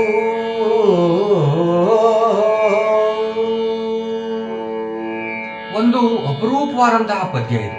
ಕಾರಣ ಎಷ್ಟರ ಮಟ್ಟಕ್ಕೆ ಮಹಾಕವಿ ಕುಮಾರವ್ಯಾಸ ವ್ಯಾಸಭಾರತವನ್ನು ಅಧ್ಯಯನ ಮಾಡಿಕೊಂಡಿದ್ದ, ಓದ್ಕೊಂಡಿದ್ದ ಅನ್ನೋದಕ್ಕೆ ಈ ಪದ್ಯ ತುಂಬಾ ಚೆನ್ನಾಗಿ ನಮಗೆ ಉದಾಹರಣೆ ಅಂತ ಕಾಣಿಸುತ್ತೆ. ಸಂಕೇತದಲ್ಲಿ ಸೂಚಿಸಿ ಅಂತ ಹೇಳಿದ್ದ ನೋಡಿ, ಅಲ್ಲಿ ವ್ಯಾಸಭಾರತದಲ್ಲಿ ಈ ಸಂದರ್ಭದಲ್ಲಿ ಹಲವಾರು ಪದ್ಯಗಳನ್ನು ವೇದವ್ಯಾಸರು ಬರೆದಿದ್ದಾರೆ. ವ್ಯಾಸಭಾರತಕ್ಕೆ ವ್ಯಾಖ್ಯಾನವನ್ನು ಮಾಡಿರುವಂತಹ ವಿದ್ವಾಂಸರು ಎಷ್ಟು ಚೆನ್ನಾಗಿ ವ್ಯಾಖ್ಯಾನ ಮಾಡಿದ್ದಾರೆ ಅಂದರೆ ಅದರಲ್ಲಿ ಒಂದು ಪದ್ಯವನ್ನು ಇಲ್ಲಿ ಇವತ್ತು ಉದಾಹರಿಸಬೇಕು ಅಂತ ನಾನು ಪ್ರಯತ್ನ ಪಡ್ತಿದ್ದೇನೆ.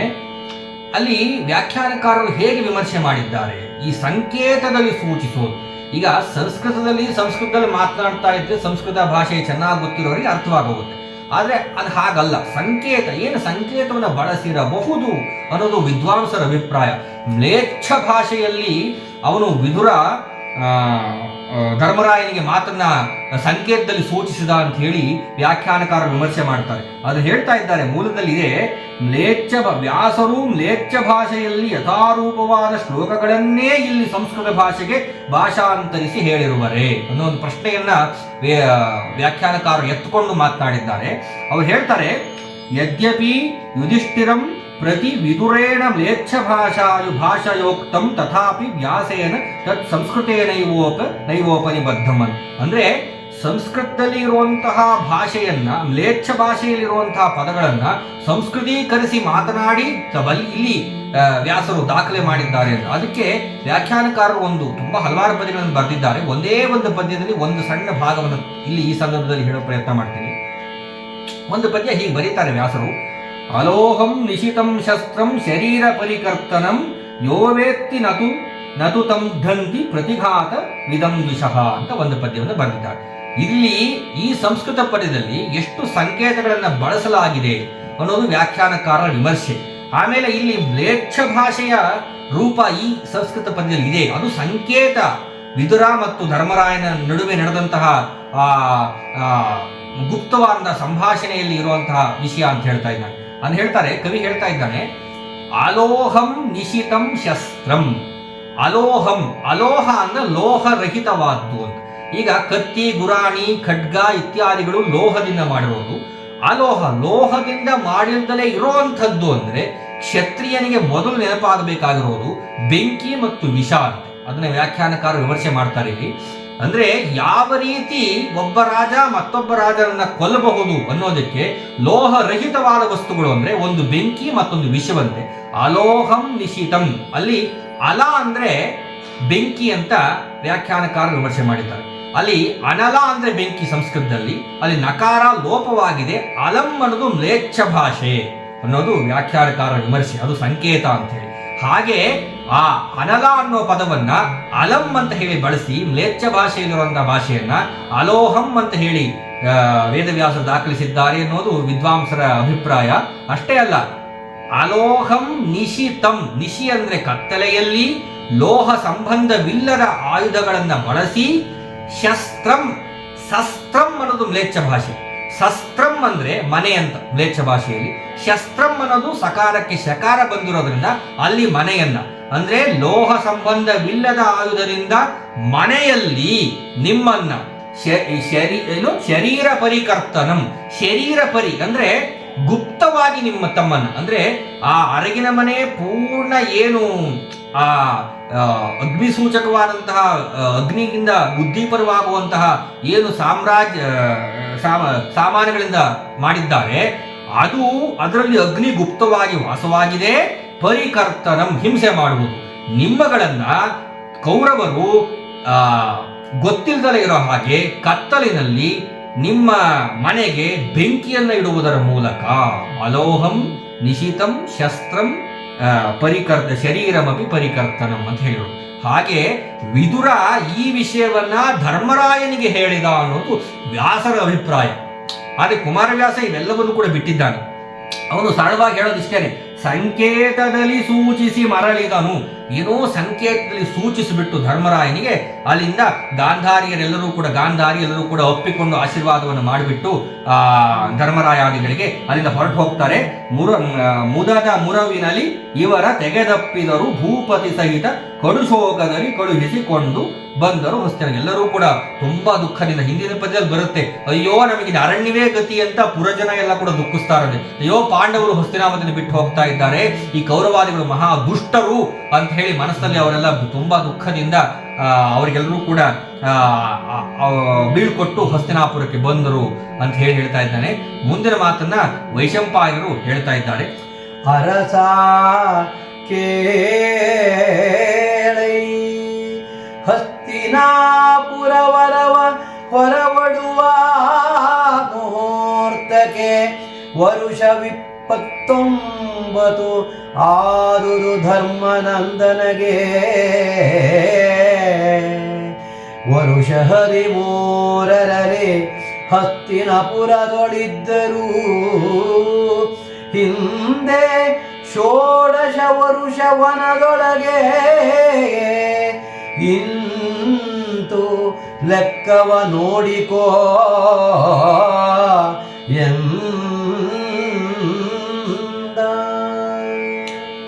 ಒಂದು ಅಪರೂಪವಾದಂತಹ ಪದ್ಯ.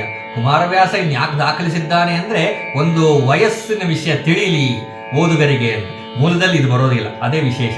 ಜನಮೇಜಯ ರಾಯನಿಗೆ ವೈಶಂಪಾಯನ ಮಾಸಿಗಳು ಹೇಳ್ತಾ ಇದ್ದಾರೆ, ಅರಸ ಕೇಳೈ ಹಸ್ತಿನಾಪುರ ವರವ ಹೊರಬಡುವ ಮುಹೂರ್ತಕ್ಕೆ ವರುಷ 29 ಧರ್ಮನಂದನಿಗೆ. ಹಸ್ತಿನಾಪುರವನ್ನು ಬಿಟ್ಟು ವಾರಣಾವತಕ್ಕೆ ಹೋಗುವಂತ ಸಂದರ್ಭದಲ್ಲಿ ಧರ್ಮರಾಯನಿಗೆ 29 ವರ್ಷ ಅಂತೆ. ನಾನು ಹೇಳ್ತಾನೆ, ಮುಂದುವರೆದು ಹೇಳ್ತಾ ಇದ್ದಾರೆ ವೈಶಂಪಾಯನರು. ವರುಷ 13ರಲ್ಲಿ ಹಸ್ತಿನಾಪುರದಲ್ಲಿ ಇದ್ದರು. 13 ವರ್ಷ ಹಸ್ತಿನಾಪುರದಲ್ಲಿದ್ರು. ಅದಕ್ಕಿಂತ ಹಿಂದೆ 16 ವರ್ಷ ಕಾಡಿನಲ್ಲಿ ಪಾಂಡವರ ಜೊತೆ ಇದ್ದರು. ಪಾಂಡುವಿನ ಮರಣವಾದ ಮೇಲೆ ತಾನು ಹಸ್ತಿನಾಪುರಕ್ಕೆ ಬಂದದ್ದು ಅಂತ ಹೇಳಿ ಲೆಕ್ಕವ ನೋಡಿಕೋ ಎಂದ. ಲೆಕ್ಕ ಸರಿ ಇದೆ ನಾನು ಮಾಡಿರುವಂತಹ ಲೆಕ್ಕ ಅಂತ ವೈಶಂಪಾಯನರು ಹೇಳ್ತಾ ಇದ್ದಾರೆ. ಮುಂದುವರೆದು ಅವರೆಲ್ಲರೂ ಕೂಡ ವಾರಣಾವತಕ್ಕೆ ಬಂದಿದ್ದಾರೆ. ಬಂದರೈವರು ಕುಂತಿ ಸಹಿತ ಆನಂದದಲ್ಲಿ ವಾರಣಾವತಕ್ಕೆ ಬಂದರೈವರು. ಅಂದು ಪುರಜನ ಕೂಡಿ ಕನ್ನಡಿ ಕಲಶ ವಿಭವದಲ್ಲಿ ಬಂದು ತಾವು ಇದಿರಾಗೆ ಕುಂತಿ ನಂದನರ ಹೋಗಿಸಿದರು. ಪಟ್ಟಣವೊಂದು ಮೆರೆದುದು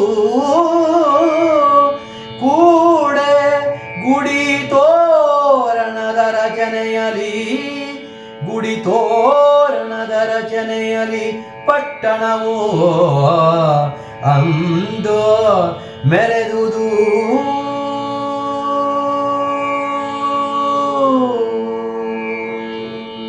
ಹೀಗೆ ಪಾಂಡವರು ಹಸ್ತಿನಾವತಿಯಿಂದ ವಾರಣಾವತಿಗೆ ಬರ್ತಾ ಇದ್ದಾರೆ ಅನ್ನೋ ಮೊದಲೇ ಸಂದೇಶ ಹೋಗಿರುತ್ತೆ ಆ ವಾರಣಾವತದ ಪಟ್ಟಣದ ಜನರಿಗೆ. ಅವರೆಲ್ಲರೂ ಬಂದಿದ್ದಾರೆ. ಬಂದರೈವರು ಕುಂತಿಯ ಸಹಿತ ಆನಂದದಲ್ಲಿ ವಾರಣಾವತಕ್ಕೆ ಅಂದು ಪುರಜನ ಕೂಡಿ ಕನ್ನಡಿ ಕಲಶ ವಿಭವದಲ್ಲಿ. ಇಡೀ ವಾರಣಾವದ ಪಟ್ಟಣ ಮಧುವಣ ಗಿತ್ತಿಯಂತೆ ಶೃಂಗಾರವಾಗಿರುತ್ತೆ. ಎಲ್ಲರ ಮನೆಯಲ್ಲೂ ಕೂಡ ಚೆನ್ನಾಗಿ ಸಾರಿಸಿ ಬಡಿದು ರಂಗವಲ್ಯಾದಿಗಳಿಂದ ಅಲಂಕರಿಸಿರ್ತಾರೆ. ಎಲ್ಲ ನೋಡ್ಲಿ ತೋರಣಗಳನ್ನು ಕಟ್ಟಿರ್ತಾರೆ, ಬಾವುಟಗಳನ್ನು ಕಟ್ಟಿರ್ತಾರೆ. ಮಂಗಳಮಯವಾದಂತಹ ವಾತಾವರಣ ಅಲ್ಲಿ ನಿರ್ಮಾಣವಾಗಿರುತ್ತೆ. ಕನ್ನಡಿ ಕಲಶವನ್ನು ಇಟ್ಕೊಂಡಿದ್ದಾರೆ. ಹೆಂಗಳೆಯರೆಲ್ಲ ಬಂದು ಅವರಿಗೆ ಸ್ವಾಗತವನ್ನ ಮಾಡ್ತಾ ಇದ್ದಾರೆ. ಕುಂತಿ ಮತ್ತು ಪಂಚಪಾಂಡವರಿಗೆ ಬಂದು ತಾವಿದಿರಾಗಿ ಕುಂತಿ ನಂದನರ ಹೊಗೆಸಿದರು, ಪಟ್ಟಣ ಬಂದು ಮೆರೆದುದು. ತುಂಬಾ ಚೆನ್ನಾಗಿ ಪಟ್ಟಣವನ್ನು ಸಿಂಗಾರ ಮಾಡಿದ್ದಾರೆ. ಅವರು ಬಂದು ಮುಂದುವರೆದು ಆ ಅರಗಿನ ಮನೆ ಮುಂದೆ ನಮ್ಮ ಧರ್ಮರಾಯ ಬರ್ತಾ ಇದ್ದಾನೆ. ಬೀಡು ಕಾಣಿಕೆ ಇತ್ತು ಕಂಡುದು, ನಾಡೆ ಕಾಣಿಸಿದು ಪುರೋಚನ ಕೂಡೆ ಸಂದನು, ಹಾಸು ಹೊಕ್ಕಾಗೆ ಪುರೋಚನ ಕೂಡೆ ಸಂದನು, ಅವರ ಮನವರಿದು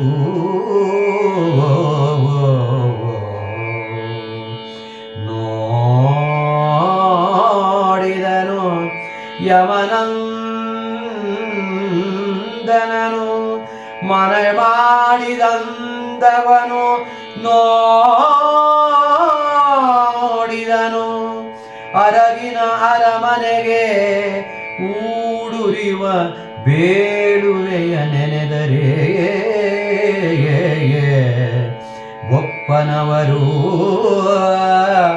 ಬೊಪ್ಪನವರು ಅರಗಿನ ಮನೆಗೆ ಊಡಿರುವ ಬೇಳುವೆಯ ನೆನೆದರೆ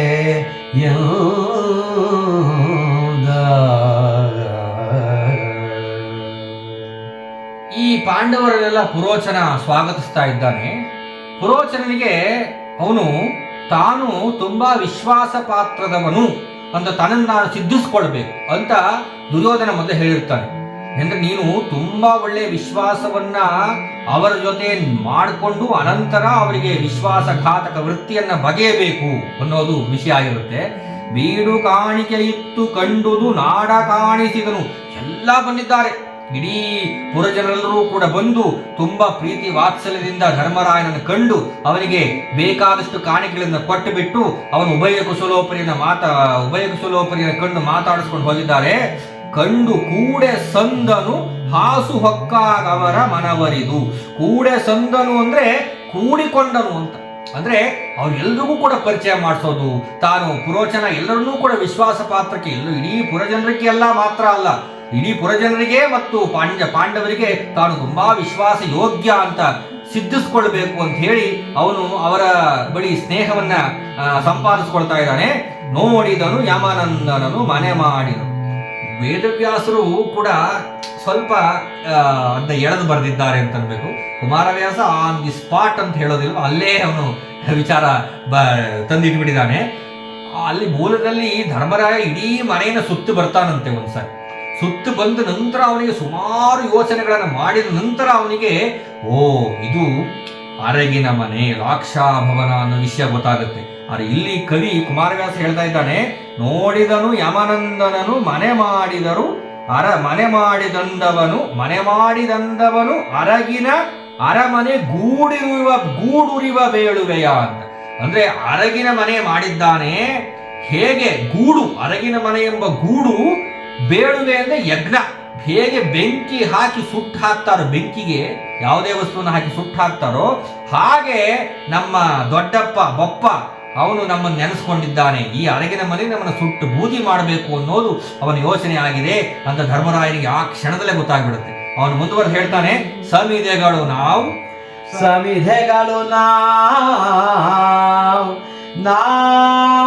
ಸಮಿಧೆಗಳು ನಾಲ್ವರು ಅಯ್ಯನ ರಮಣೀಯಾಹುತಿ, ಭೀಮನೇ ಪಶೋವ ಕುಮತಿ ಕಟ್ಟಿಸಿದ ಅರಮನೆಯ ಅಗ್ನಿಕುಂಡವಿದೋ, ಯಮಗೆ ಸಂಶಯವಿಲ್ಲ ರಾಜೋತ್ತಮನೋ ದುರ್ಯೋಧನನೋ ರಾಜೋತ್ತಮನೋ ದುರ್ಯೋಧನನೋ ದೀಕ್ಷಾಕ್ರಮವ ಧರಿಸಿದನಾವನು ಎಂದನು ನಗುತ್ತ ಯಮಸೂನೋ.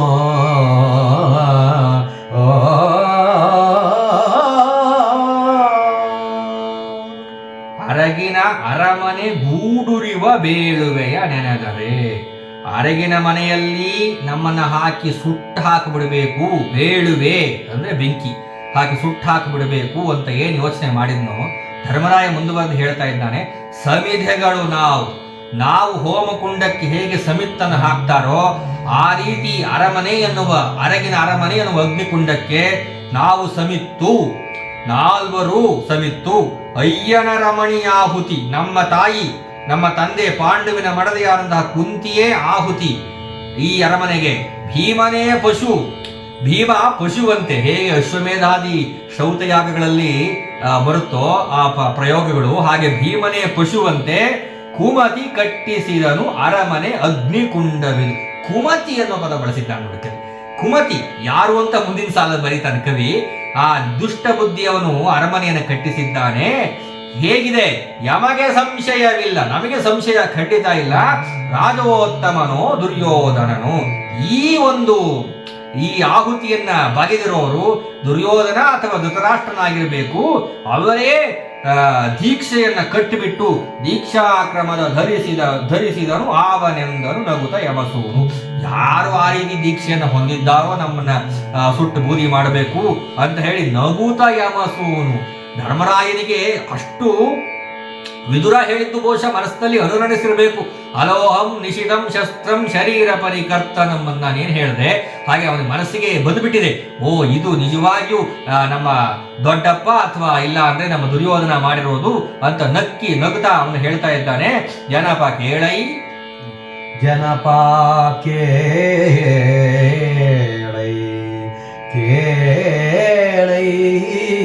ಜನಪ ವಿದುರ ನಟ್ಟಿದ ಕನಕ ಬಂದನು ಇವರ ಸಜ್ಜೆಯ ಮನೆಯಲ್ಲಿ ಅತಿ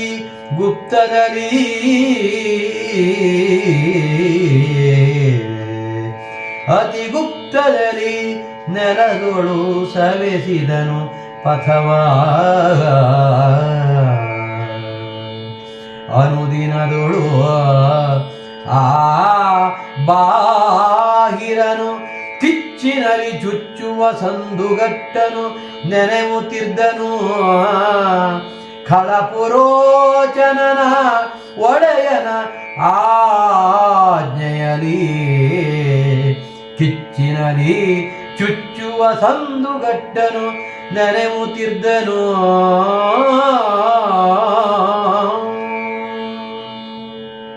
ಇದು ಒಂದು ಅಪರೂಪವಾದಂತಹ ಸಂದರ್ಭ. ಹೇಗೆ ಮಹಾಮಂತ್ರಿ ಚಿಕ್ಕಪ್ಪ ವಿದುರ ಅಲ್ಲಿ ಸಂಕೇತದಲ್ಲಿ ಸೂಚಿಸಿದ್ನೋ ಅವನಿಗೆ ಬಹಳ ಪ್ರೀತಿ ಪಾಂಡವರು ತಮ್ಮನ ಅಣ್ಣನ ಮಕ್ಕಳು ಅಂತಂದ್ರೆ, ಹಾಗೆ ಕನಕ ಅನ್ನುವ ವಿಶ್ವಾಸ ಪಾತ್ರನಾದಂತಹ ಒಬ್ಬ ಅವನ ಸೈನಿಕ ವಿದುರನ ಬಳಿ ಇದ್ದಂಥವನು ಅವನನ್ನ ಕಳಿಸ್ತಾನೆ. ಈ ಅರಗಿನ ಮನೆಗೆ ಕಳಿಸ್ಬಿಟ್ಟು ಸಜ್ಜೆಯ ಮನೆಯ ಅತಿಗುಪ್ತದಲ್ಲಿ ನೆಲದೋಳು ಸವೆಸಿದನು ಪಥವ. ಅವನು ಏನು ಈ ಒಂದು ಕಟ್ಟಡದಲ್ಲಿ ಅವರು ಮಲಗುವಂತ ಅಂತಃಪುರದಲ್ಲಿ ಒಂದು ದೊಡ್ಡ ಸುರಂಗವನ್ನ ಅವನು ಕೊರೆಸಿರ್ತಾನೆ. ಯಾಕೆ ಅಂದ್ರೆ ಹೇಗೆ ಅವನಿಗೆ ವಿದುರನಿಗೆ ಮೊದಲೇ ಗೊತ್ತಿರುತ್ತೆ ಕಿಚ್ಚಿನಲ್ಲಿ ಚುಚ್ಚುವ, ಅದನ್ನೇ ಕವಿ ಬಳಸಿದ್ದಾನೆ ಮುಂದೆ ನೋಡಿ. ಅನುದಿನದೋಳು ಆ ಬಾಹಿರನು ಕಿಚ್ಚಿನಲ್ಲಿ ಚುಚ್ಚುವ ಸಂದುಗಟ್ಟಲು ನೆನಗುತ್ತಿದ್ದನು ಖಳಪುರೋಜನ ಒಡೆಯನಾದೆ. ಸಂದುಗಟ್ಟುವುದೇ ಸರಿಯಾದ ಸಮಯವನ್ನ ಕಾಯ್ತಾ ಇದ್ದ. ಈ ಕನಕ ಬಂದುಬಿಟ್ಟು ಧರ್ಮರಾಯನ ಜೊತೆ ಚೆನ್ನಾಗಿ ಮಾತನಾಡಿಕೊಂಡು ಅವನು ಅರಮನೆ ಒಳಗಡೆ ಅಂತಃಪುರದಲ್ಲಿ ದೊಡ್ಡ ಸುರಂಗವನ್ನು ಕೊರೆದಿಟ್ಟಿರ್ತಾನೆ.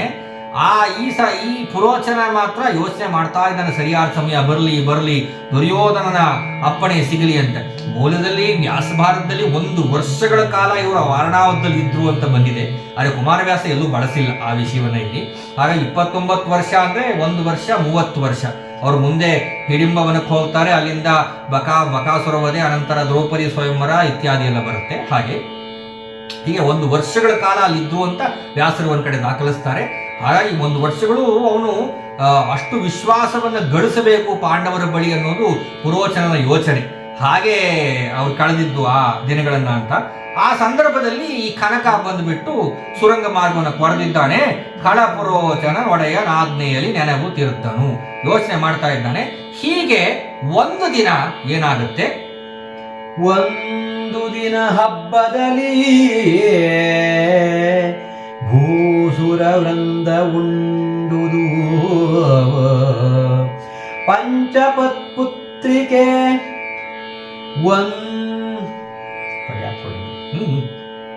ಒಂದು ದಿನ ಹಬ್ಬದಲ್ಲಿ ಭೂಸುರ ವೃಂದ ಉಂಡುದು ಪಂಚಪುತ್ರಿಕೆ ಎಂದು ಬೇಡತಿಯೊಬ್ಬಳಿದ್ದಳು ಸುತರು ಸಹಿತ ಅಲ್ಲಿ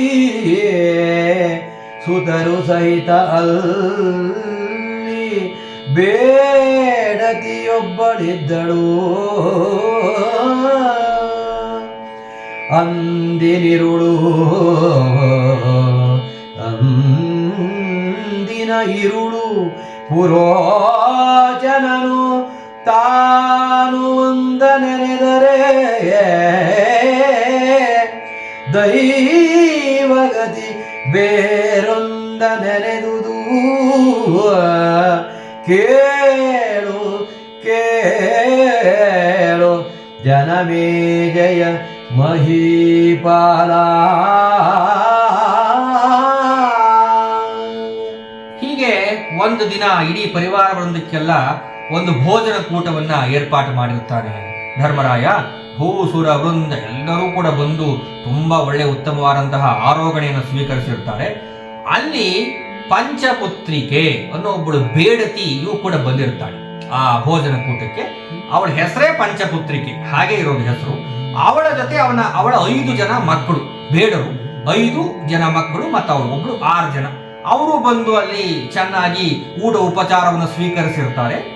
ಆವತ್ತು ಏನಾಗುತ್ತೆ, ಈ ಅಂದಿನಿರುಳು ಪುರೋಜನನು ತಾನೊಂದ ನೆನೆದರೆ ದೈವಗತಿ ಬೇರೊಂದ ನೆನೆದುದು. ತಾನೊಂದ ಬಗೆದರೆ ದೈವವೊಂದು ಬಗೆದೀತು ಅಂತ ಒಂದು ನಾಣ್ಣುಡಿಯನ್ನ ಕವಿಯಲ್ಲಿ ಬಳಸಿದ್ದಾರೆ.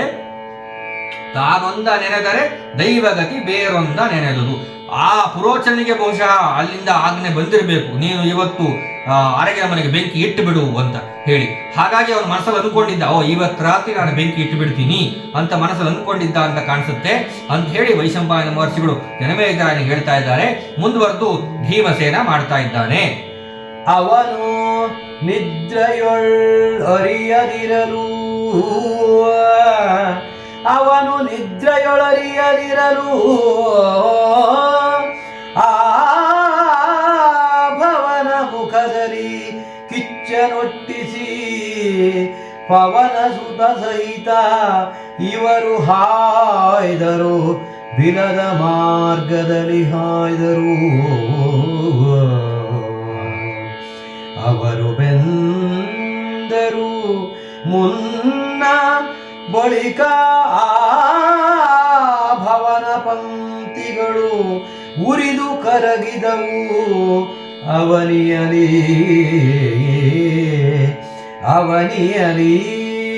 ಆ ಭವನ ಪಂಕ್ತಿಗಳು ಉರಿದು ಕರಗಿದವು. ಹೊನಲಾಯ್ತು ಪುರಜನವೈದೆ ಬೆರಗಾಗೆ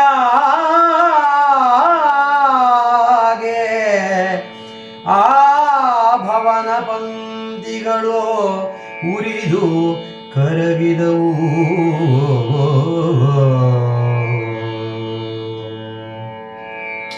ಆವತ್ತು ರಾತ್ರಿ ಏನಾಗ್ಬಿಡುತ್ತೆ, ಎಲ್ಲರೂ ಕೂಡ ನಿದ್ರೆ ಮಾಡ್ತಾ ಇದ್ದಾರೆ. ಈ ಎಲ್ಲಾ ವಿಷಯಗಳು ಕೂಡ ಧರ್ಮರಾಯನಿಗೆ ಗೊತ್ತಿತ್ತಲ್ಲ. ಧರ್ಮರಾಯಾದಿಗಳು ಬಹಳ ಎಚ್ಚರಿಕೆಯಿಂದ ದಿನಗಳನ್ನು ಕಳೀತಾ ಇದ್ರು. ಭೀಮಸೇನ ಭಾವನ ಮುಖದಲ್ಲಿ ಕಿಚ್ಚ ಮೊಟ್ಟಿಸಿ ಪಾವನಸೂತ ಸಹಿತ ಇವರು ಹಾಯ್ದರು ಬಿಲದ ಮಾರ್ಗದಲ್ಲಿ. ಏನು ಕನಕ ಬಂದು ಸುರಂಗ ಮಾರ್ಗವನ್ನು ತೋಡಿದ್ನೋ ಈ ಭವನಕ್ಕೆ ಬೆಂಕಿ ಇಟ್ಟು ಭವನವನ್ನು ಬಾಗಿಲು ಹಾಕಿಬಿಟ್ಟಿದ್ದಾರೆ. ಬಹುಶಃ ಆ ಭವನದ ಹೊರಗಡೆನೆ ಏನು ಪುರೋಚನ ಅಲ್ಲೇ ಬಾಗಿಲಿನಲ್ಲೇ ಮನೆ ಮಾಡಿಕೊಂಡಿದ್ದ ಅಂತ ಕವಿ ಹೇಳಿದ್ದಾನಲ್ಲ, ಅವನಿಗೂ ಕೂಡ ಬೆಂಕಿ ತಾಗಿಬಿಟ್ಟಿದೆ ಅಂತ ಕಾಣಿಸುತ್ತೆ. ಆ ಬಿಲದ ಮಾರ್ಗದಲ್ಲಿ ಆಚೆಗೆ ಹೋಗಿದ್ದಾರೆ ಪಾಂಡವರು. ಆ ಭವನಕ್ಕೆ ಬೆಂಕಿ ಇಟ್ಟು ಆ ಅಂತಃಪುರದ ಒಳಗಿರುವಂತಹ ಆ ಸುರಂಗದ ಮೂಲಕ ಆಚೆ ಹೋಗಿದ್ದಾರೆ. ಅವರು ಬೆಂದರು ಮುನ್ನ ಬಳಿಕ ಭವನ ಪಂಕ್ತಿಗಳು ಉರಿದು ಕರಗಿದವು. ಆ ಬೆಂಕಿಗೆ ಆ ಪುರೋಚನ ಮನೆಯೂ ಕೂಡ ಸುಟ್ಟು ಹೋಗ್ಬಿಟ್ಟಿದೆ, ಅವನು ಕೂಡ ಸುಟ್ಟು ಬೂದಿ ಆಗಿಬಿಟ್ಟಿದ್ದಾನೆ. ಹೇಗೆ ಭವನ ಪಂಕ್ತಿಗಳು ಉರಿದು ಕರಗಿದವು ಅಂತ ಅನ್ಬೇಕು. ಎಷ್ಟು ಔಚಿತ್ಯಪೂರ್ಣವಾಗಿ ಪದವನ್ನು ಬಳಸ್ತಾನೆ ಕುಮಾರವ್ಯಾಸ ಅಂದ್ರೆ ಅರಗಿನಲ್ಲಿ ಮಾಡಿದ್ರಲ್ಲ ಎಲ್ಲನ್ನ, ಅರಗು ಹಾಗೆ ಬೆಂಕಿ ತಾಗಿದ್ದೇ ತಡ ಕರ ಕರ ಕರ ಕರ ಕರಗಿ ಬಿದ್ದು ಹೇಗೆ ಅವನಿಯಲ್ಲಿ ಹೊನಲಾಯಿತು, ಹಾಗೆ ನೀರು ಹರಿದಾಗ ಹರಿದಿದೆಯಂತೆ ಆ ಪೂರ್ಣ ಅರಗಿನ ಮನೆ, ಆ ಮಟ್ಟಕ್ಕಿದ್ದಂತ ಅರಗಿನ ಮನೆ ನೀರಾಗಿ ಹರಿದು ಬಿಟ್ಟಿದೆ. ಹೊನಲಾಯಿತು ಅಂದ್ರೆ ಹೊಳೆಯಾಗಿ ಹರಿದಿದೆಯಂತೆ. ಪುರ ಜನ ಒಯ್ದೆ ಬೆರಗಾಗಿ. ಯಾವಾಗ ಬೆಂಕಿ ಜೋರಾಗಿ ಹತ್ತಿ ಉರಿಯೋದಕ್ಕೆ ಶುರು ಮಾಡ್ತೋ ಎಲ್ಲ ಇಡೀ ಪುರದ ಜನ ಎಲ್ಲ ಬಂದು ನಿಮ್ ನೋಡ್ತಾ ಇದ್ದಾರೆ. ಅಕಟ ಪಾಂಡವರು ಅಳಿದರೆ, ಅಕಟ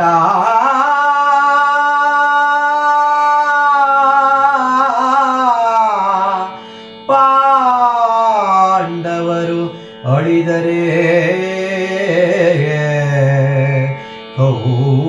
ಕೌಳಿಕಲಿ ಕೌರವರು ಇರಿದರೆ, ಮತಿ ವಿಕಳರವರಿರು ಬೆಂದು ಹೋದರು, ಧರ್ಮದಲ್ಲಿ ನಡೆದು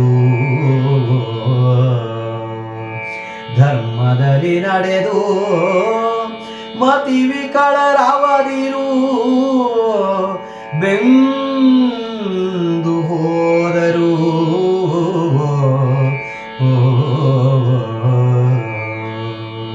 ಪ್ರಕಟ ಪಾಪರಿಗವುದು ಸಾಮ್ರಾಜ್ಯಕವು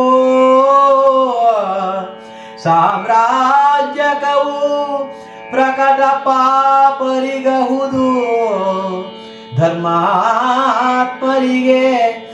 ಈ ಪರಿವಿಕಟತೆಯೇ ಅಸುರ ರಾಜ್ಯವೆಂದರು. ಪೌರಜನ ಮರುಗಿ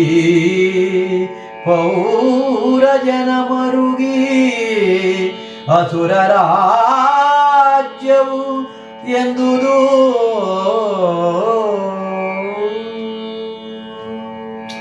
ಆ ದಗ ಹೊತ್ತಿ ಉರಿತಾ ಇದೆ ಅರಗಿನ ಮನೆ. ಅದನ್ನ ಜನ ಬಂದು ನೋಡ್ತಾ ಇದ್ದಾರೆ. ಅಕಟ ಪಾಂಡವರಳಿದರೆ ಅಂತ ಇದ್ದಾನೆ ಕವಿ. ಅಯ್ಯೋ ಪಾಂಡವರು ಹೋಗ್ಬಿಟ್ರಲ್ಲಪ್ಪ. ಇದು ಮಾರನೇ ದಿನ ಬೆಳಗ್ಗೆ ವ್ಯಾಸರು ಬರೆಯೋದು, ಮಾರನೇ ದಿನ ಬೆಳಗ್ಗೆ ಎಲ್ಲ ಜನ ಬಂದು ನೋಡ್ತಾರೆ, ಎಲ್ಲ ಸುಟ್ಟು ಬೂದಿ ಆಗಿರುತ್ತೆ ಅಂತ. ಅದೇ ಶೈಲಿಯಲ್ಲಿ ಕುಮಾರವ್ಯಾಸನು ಬರೆದಿದ್ದಾನೆ. ಆ ಪಾಂಡವರೆಲ್ಲ ಹತ್ತಿ ಉರಿದು ಹೋಗ್ಬಿಟ್ರಲ್ಲಪ್ಪ. ಕೌಳಿಕದಿ ಕೌರವರಿರಿದರೆ, ಕೌಳಿಕ ಮೋಸದಿಂದ ಕೌರವರು ಬೆನ್ನಿಗೆ ಚೂರಿ ಹಾಕಿಬಿಟ್ರಲ್ಲ. ಮತಿ ವಿಕಳರು ಅವರಿರು ಬೆಂದು ಹೋದರು ಧರ್ಮದಲ್ಲಿ ನಡೆ. ಎಷ್ಟು ತೀಕ್ಷ್ಣವಾಗಿ ಬರೆದಿದ್ದಾನೆ ಪದವನ್ನು ನೋಡಿ ಕವಿ ಇಟ್ಟಿದ್ದಾನೆ ಸಾಲನ್ನ. ಬೆಂದು ಹೋದರು ಧರ್ಮದಲ್ಲಿ ನಡೆದು. ಧರ್ಮ ಧರ್ಮ ಧರ್ಮ ಅಂತ ಹೇಳಿ ಸತ್ಯವನ್ನ ಧರ್ಮವನ್ನ ಪಾಲನೆ ಮಾಡಿಕೊಂಡು ಪಾಂಡವರು ಈ ರೀತಿ ಬೆಂದು ಹೋಗೋದಿಕ್ಕ ಇಷ್ಟು ವರ್ಷ ಅವರು ಧರ್ಮದಿಂದ ಬದುಕಿದ್ದು. ಪ್ರಕಟ ಪಾಪರಿಗಹುದು ಸಾಮ್ರಾಜ್ಯಕವು ಅಂತಾರೆ. ಪ್ರಕಟ ಪಾಪ ಅಂದ್ರೆ ಸ್ವಲ್ಪವೂ ಕೂಡ ನಾಚಿಕೆ ಹೇಸಿಕೆ ಇಲ್ಲದೆ ಅನ್ಯಾಯವನ್ನ ಮಾಡುವುದು, ಅಸತ್ಯವನ್ನ ಆಡುವುದು, ನೀಚತ್ವವನ್ನು ಮೆರೆಯುವಂತಹ ಪಾಪಿ ಕೌರವರಿಗೆ ರಾಜ್ಯ ಸಿಕ್ಬಿಡ್ತಲ್ಲಪ್ಪ. ಪ್ರಕಟ ಪಾಪ ಅಂದ್ರೆ ಗುಪ್ತವಾಗಿ ಪಾಪವನ್ನು ಮಾಡೋದಲ್ಲ, ಎಲ್ಲರೂ ಕೂಡ ಕಾಣುವಂತೆ ಮಾಡುವುದು. ಅಂತಹ ಪಾಪಿ ಕೌರವರಿಗೆ ಸ್ವಲ್ಪವೂ ಕೂಡ ನಾಚಿಕೆ ಇಲ್ಲ. ಧರ್ಮದ ಉಲ್ಲಂಘನೆ ಮಾಡಬೇಕು ಅನ್ನುವಂತಹ ಉಲ್ಲಂಘನೆ ಮಾಡಬಾರದು ಅನ್ನುವಂತಹ ಒಂದೇ ಒಂದು ಚೂರು ಕೂಡ ಅವರಿಗೆ ಮನಸ್ಸಿಗೆ ಇಲ್ಲವೇ ಇಲ್ಲ ಅಂತ ಹೇಳಿ ಕವಿ ಹೇಳ್ತಾ ಇದ್ದಾನೆ. ಸಾಮ್ರಾಜ್ಯಕವು ಧರ್ಮಾತ್ಮರಿಗೆ ಈ ಪರಿವಿಕಟತೆ. ಈ ಸಾಮ್ರಾಜ್ಯವು ಧರ್ಮಾತ್ಮರಾದಂತಹ ಪಾಂಡವರಿಗೆ ಸಿಗತ್ತೆಯೇ ಎಲ್ಲಾದರೂ? ಹಾಗೆ ಕವಿ ಹೇಳ್ತಾ ಇದ್ದಾನೆ, ಈ ಪರಿವಿಕಟತೆ ಅಸುರ ರಾಜ್ಯವೆಂದುದು. ವಿಕಟತೆ ಅಂದ್ರೆ ವಿಪರ್ಯಾಸ. ಇಷ್ಟು ವಿಪರ್ಯಾಸ ಒದಗಿ ಬಂದ್ಬಿಡ್ತಲ್ಲಪ್ಪ. ಅಸುರ ರಾಜ್ಯವೆಂದುದು ಪೌರಜನ ಮರಿ. ಅಸುರ ರಾಕ್ಷಸ ರಾಜ್ಯವಾಗಿ ಹೋಯಿತು ಪಾಂಡವರು ಸತ್ತು ಹೋದ ಮೇಲೆ ಅಂತ ಹೇಳಿ ಎಲ್ಲರೂ ಕೂಡ ತಲೆ ಚಚ್ಕೋತಾ ಇದ್ದಾರೆ. ಆದ್ರೆ ಅವರ ಮನಸ್ಸಿಗೆ ಅಲ್ಲಿದ್ದಂತಹ ವರ್ಣಾವತ ಜನರಿಗೆ ಒಂದು ಸಮಾಧಾನವಿದೆ. ಮುನ್ನ ಬೆಂದ ಎಂದನಲಾ ಆ ಪುರೋಚನ ಕುನ್ನಿ ಅದುಲೇ ಸಾಯ್ತು ಹದನ ಪನ್ನರಾದರೆ ಔವೆಯರು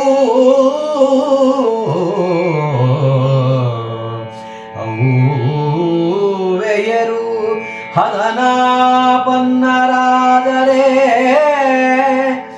ಔವೆಯರು ಸಹಿತ ಅಕಟ ಪಾಂಡವರು ಹದನ ಪನ್ನರಾದರೆ ಇನ್ನು ಸುಡು ಸುಡು ಧರ್ಮ ಸಂಪ್ರತಿಪನ್ನ ಗುಣದಾಚಾರಗಳ ಸಂಪನ್ನತೆಯನೋ ಎಂದು ಓರಲಿ ಮರುಗಿತು ನಿಖಿಳ ಪರಿವಾರ.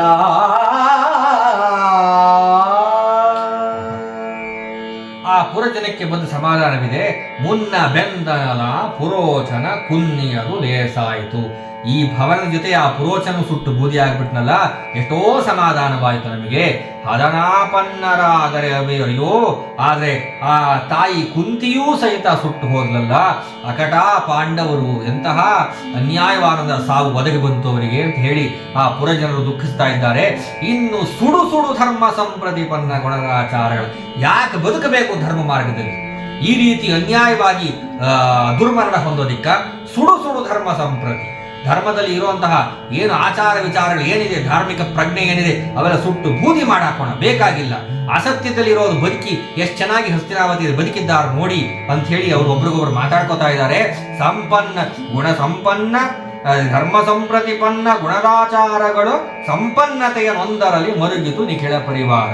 ಇನ್ನೇನಕ್ಕೆ ಎಷ್ಟು ಬಾಯಿ ಬಡ್ಕೊಂಡ್ರೆ ಏನು ಪ್ರಯೋಜನ?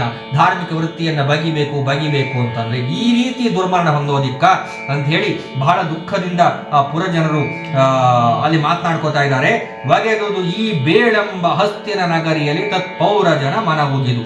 ಈ ಬೇಳಂದ್ರೆ ಕೇಡು, ಈ ಕೇಡನ್ನ ಬಗದಂತಹ ವಿಷಯ ಅಲ್ಲಿ ಹಸ್ತಿನಾವತಿಗೆ ತಲುಪಿರುತ್ತೆ. ಅವರೆಲ್ಲರೂ ಕೂಡ ತುಂಬಾ ದುಃಖದಿಂದ ಮರುಗುತ್ತಾ ಇದ್ದಾರೆ. ಶೋಕಮಯ ಸಾಗರದ ಮಧ್ಯದಲ್ಲಿ ಶೋಕ ಸಾಗರವೇ ಆವರಿಸಿಬಿಟ್ಟಿದೆ ಆ ಪುರಜನಕ್ಕೆ. ಹೊಗೆದುದಾನನ ವಿದುರ ಭೀಷ್ಮಾದಿಗಳಿಗೆ ಆ ಧೃತರಾಷ್ಟ್ರ ಸುತರಿಗೆ ದುಗುಡ ದಡ್ಡಿಯ ಹರುಷ ಸಿರಿ ಹೊಕ್ಕಳು. ದುಗುಡ ದಡ್ಡಿ ಅಂದ್ರೆ ಒಂದು ತೆರೆ. ಅವರಿಗೆ ಮುಖದಲ್ಲಿ ಮಾತ್ರ ದುಃಖದಿಂದ ಇದ್ದಾರೆ, ಮನಸ್ಸಲ್ಲಿ ತುಂಬಾ ಸಂತೋಷ ಇದೆ. ಧೃತರಾಷ್ಟ್ರ ಮತ್ತು ದುರ್ಯೋಧನಾದಿಗಳಿಗೆ ಪುರುಷ ಸಿರಿ ಹೊಕ್ಕಳು ಮುಖಾಂಬುಜವ ಅಂತ ಮಹಾಕವಿ. ರೂಪಕ ಸಾಮ್ರಾಜ್ಯ ಚಕ್ರವರ್ತಿ ಅಲ್ವ ಇವನು. ಹಾಗೆ ನೋಡೋದಿಕ್ ಮೇಲ್ಮುಖವಾಗಿ ಮಾತ್ರ ದುಃಖದಿಂದ ಅವ್ರ ಮುಖ ಇದೆಯಂತೆ, ಒಳಗಡೆ ಮಾತ್ರ ಏನು ಸಾಧಿಸಿಬಿಟ್ವಿ ನಾವು ಅಂತ ಖುಷಿಯಿಂದ ಇದ್ದಾರೆ.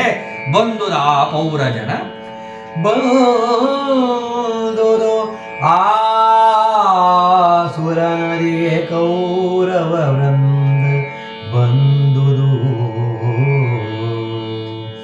ಹರಿಜನ ವೈರೆ ಶೋಕಿಸಿ ಮಿಂದು ಗಂಗಾ ತೀರದಲ್ಲಿ ಬಳಿಕ ಊರ್ಧ್ವದೇಹಿಕವಾ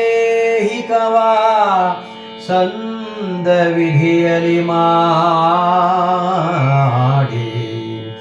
ಪರಮಾನಂದ ಮಿಗಲು ಅವರಿದ್ದರು. ಇತ್ತರು ಇಂದು ಕುಲ ಸಂಭವರ ವಿಧಿಯನು ಮತ್ತೆ ಕೇಳು ಕೇಳು ಕೇಳೆಂದ.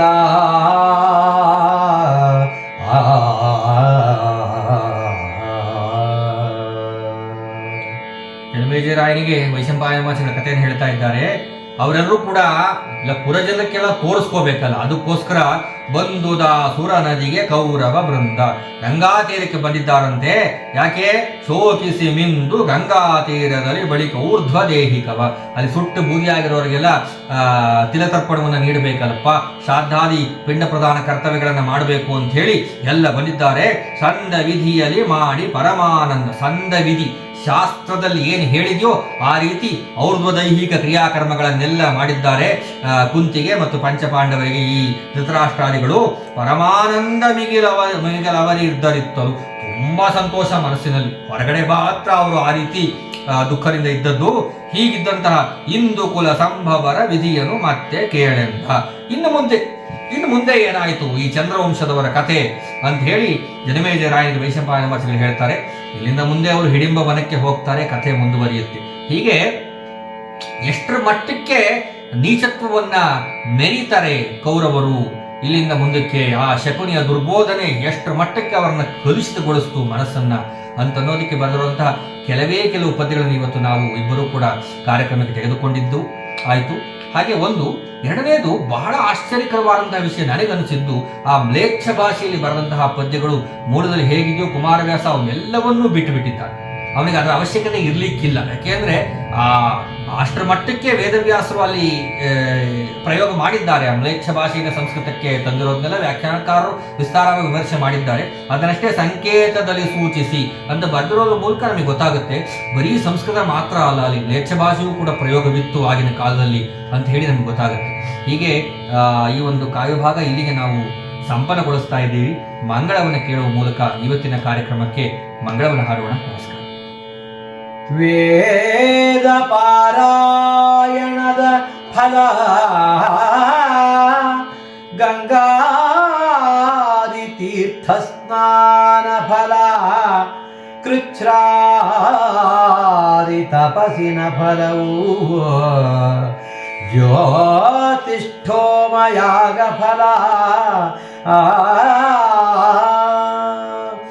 ಮೇದಿನಿಯನು ಒಲಿದಿತ್ತ ಫಲ, ವಸ್ತ್ರಾದಿ ಕನ್ಯಾದಾನ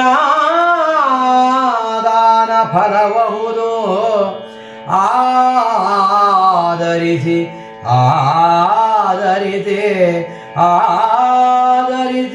ಭಾರತದೊಳು ಒಂದಕ್ಷರವ ಕೇಳರಿಗೆ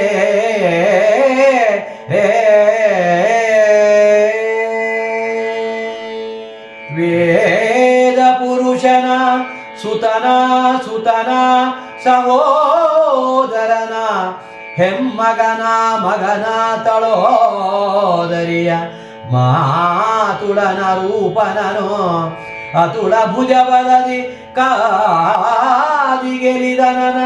ಅಣ್ಣನ ಔವೆಯ ನಾದಿನಿಯ ಜಠರದಲ್ಲಿ ಜನಿಸಿದ ಅನಾದಿ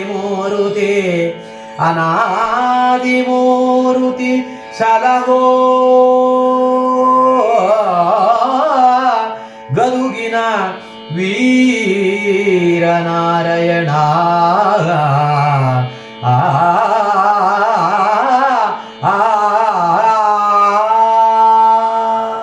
ವೇದ ಪುರುಷನ ಶ್ರೀಮನ್ನಾರಾಯಣನ ಸುತನ ಬ್ರಹ್ಮನ ಸುತನ ನಾರದನ ಸಹೋದರನ ಕಶ್ಯಪನ ಹೆಮ್ಮಗನ ಇಂದ್ರನ ಮಗನ ಅರ್ಜುನನ ತಳೋದರಿಯ ಸುಭದ್ರೆಯ ಮಾತುಳನ ಕಂಸನ ರೂಪನನು ಜರಾಸಂಧನನು ಅತುಳ ಭುಜಬಲದಿ ಕಾದಿಗೆಲಿದನನ ಭೀಮಸೇನನ ಅಣ್ಣನ ಧರ್ಮಜನ ಔವೆಯ ಕುಂತಿಯ ನಾದಿನಿಯ ಜಠರದಲ್ಲಿ ಜನಿಸಿದ ದೇವಕಿಯ ಜಠರದಲ್ಲಿ ಜನಿಸಿದ ಅನಾದಿ ಮೂರುತಿ ಕೃಷ್ಣ ಅನಾದಿ ಮೂರುತಿ ಕೃಷ್ಣ ಕೃಷ್ಣ ಸಲಹೋ ಗದುಗಿನ ವೀರನಾರಾಯಣ ಸಲಹೋ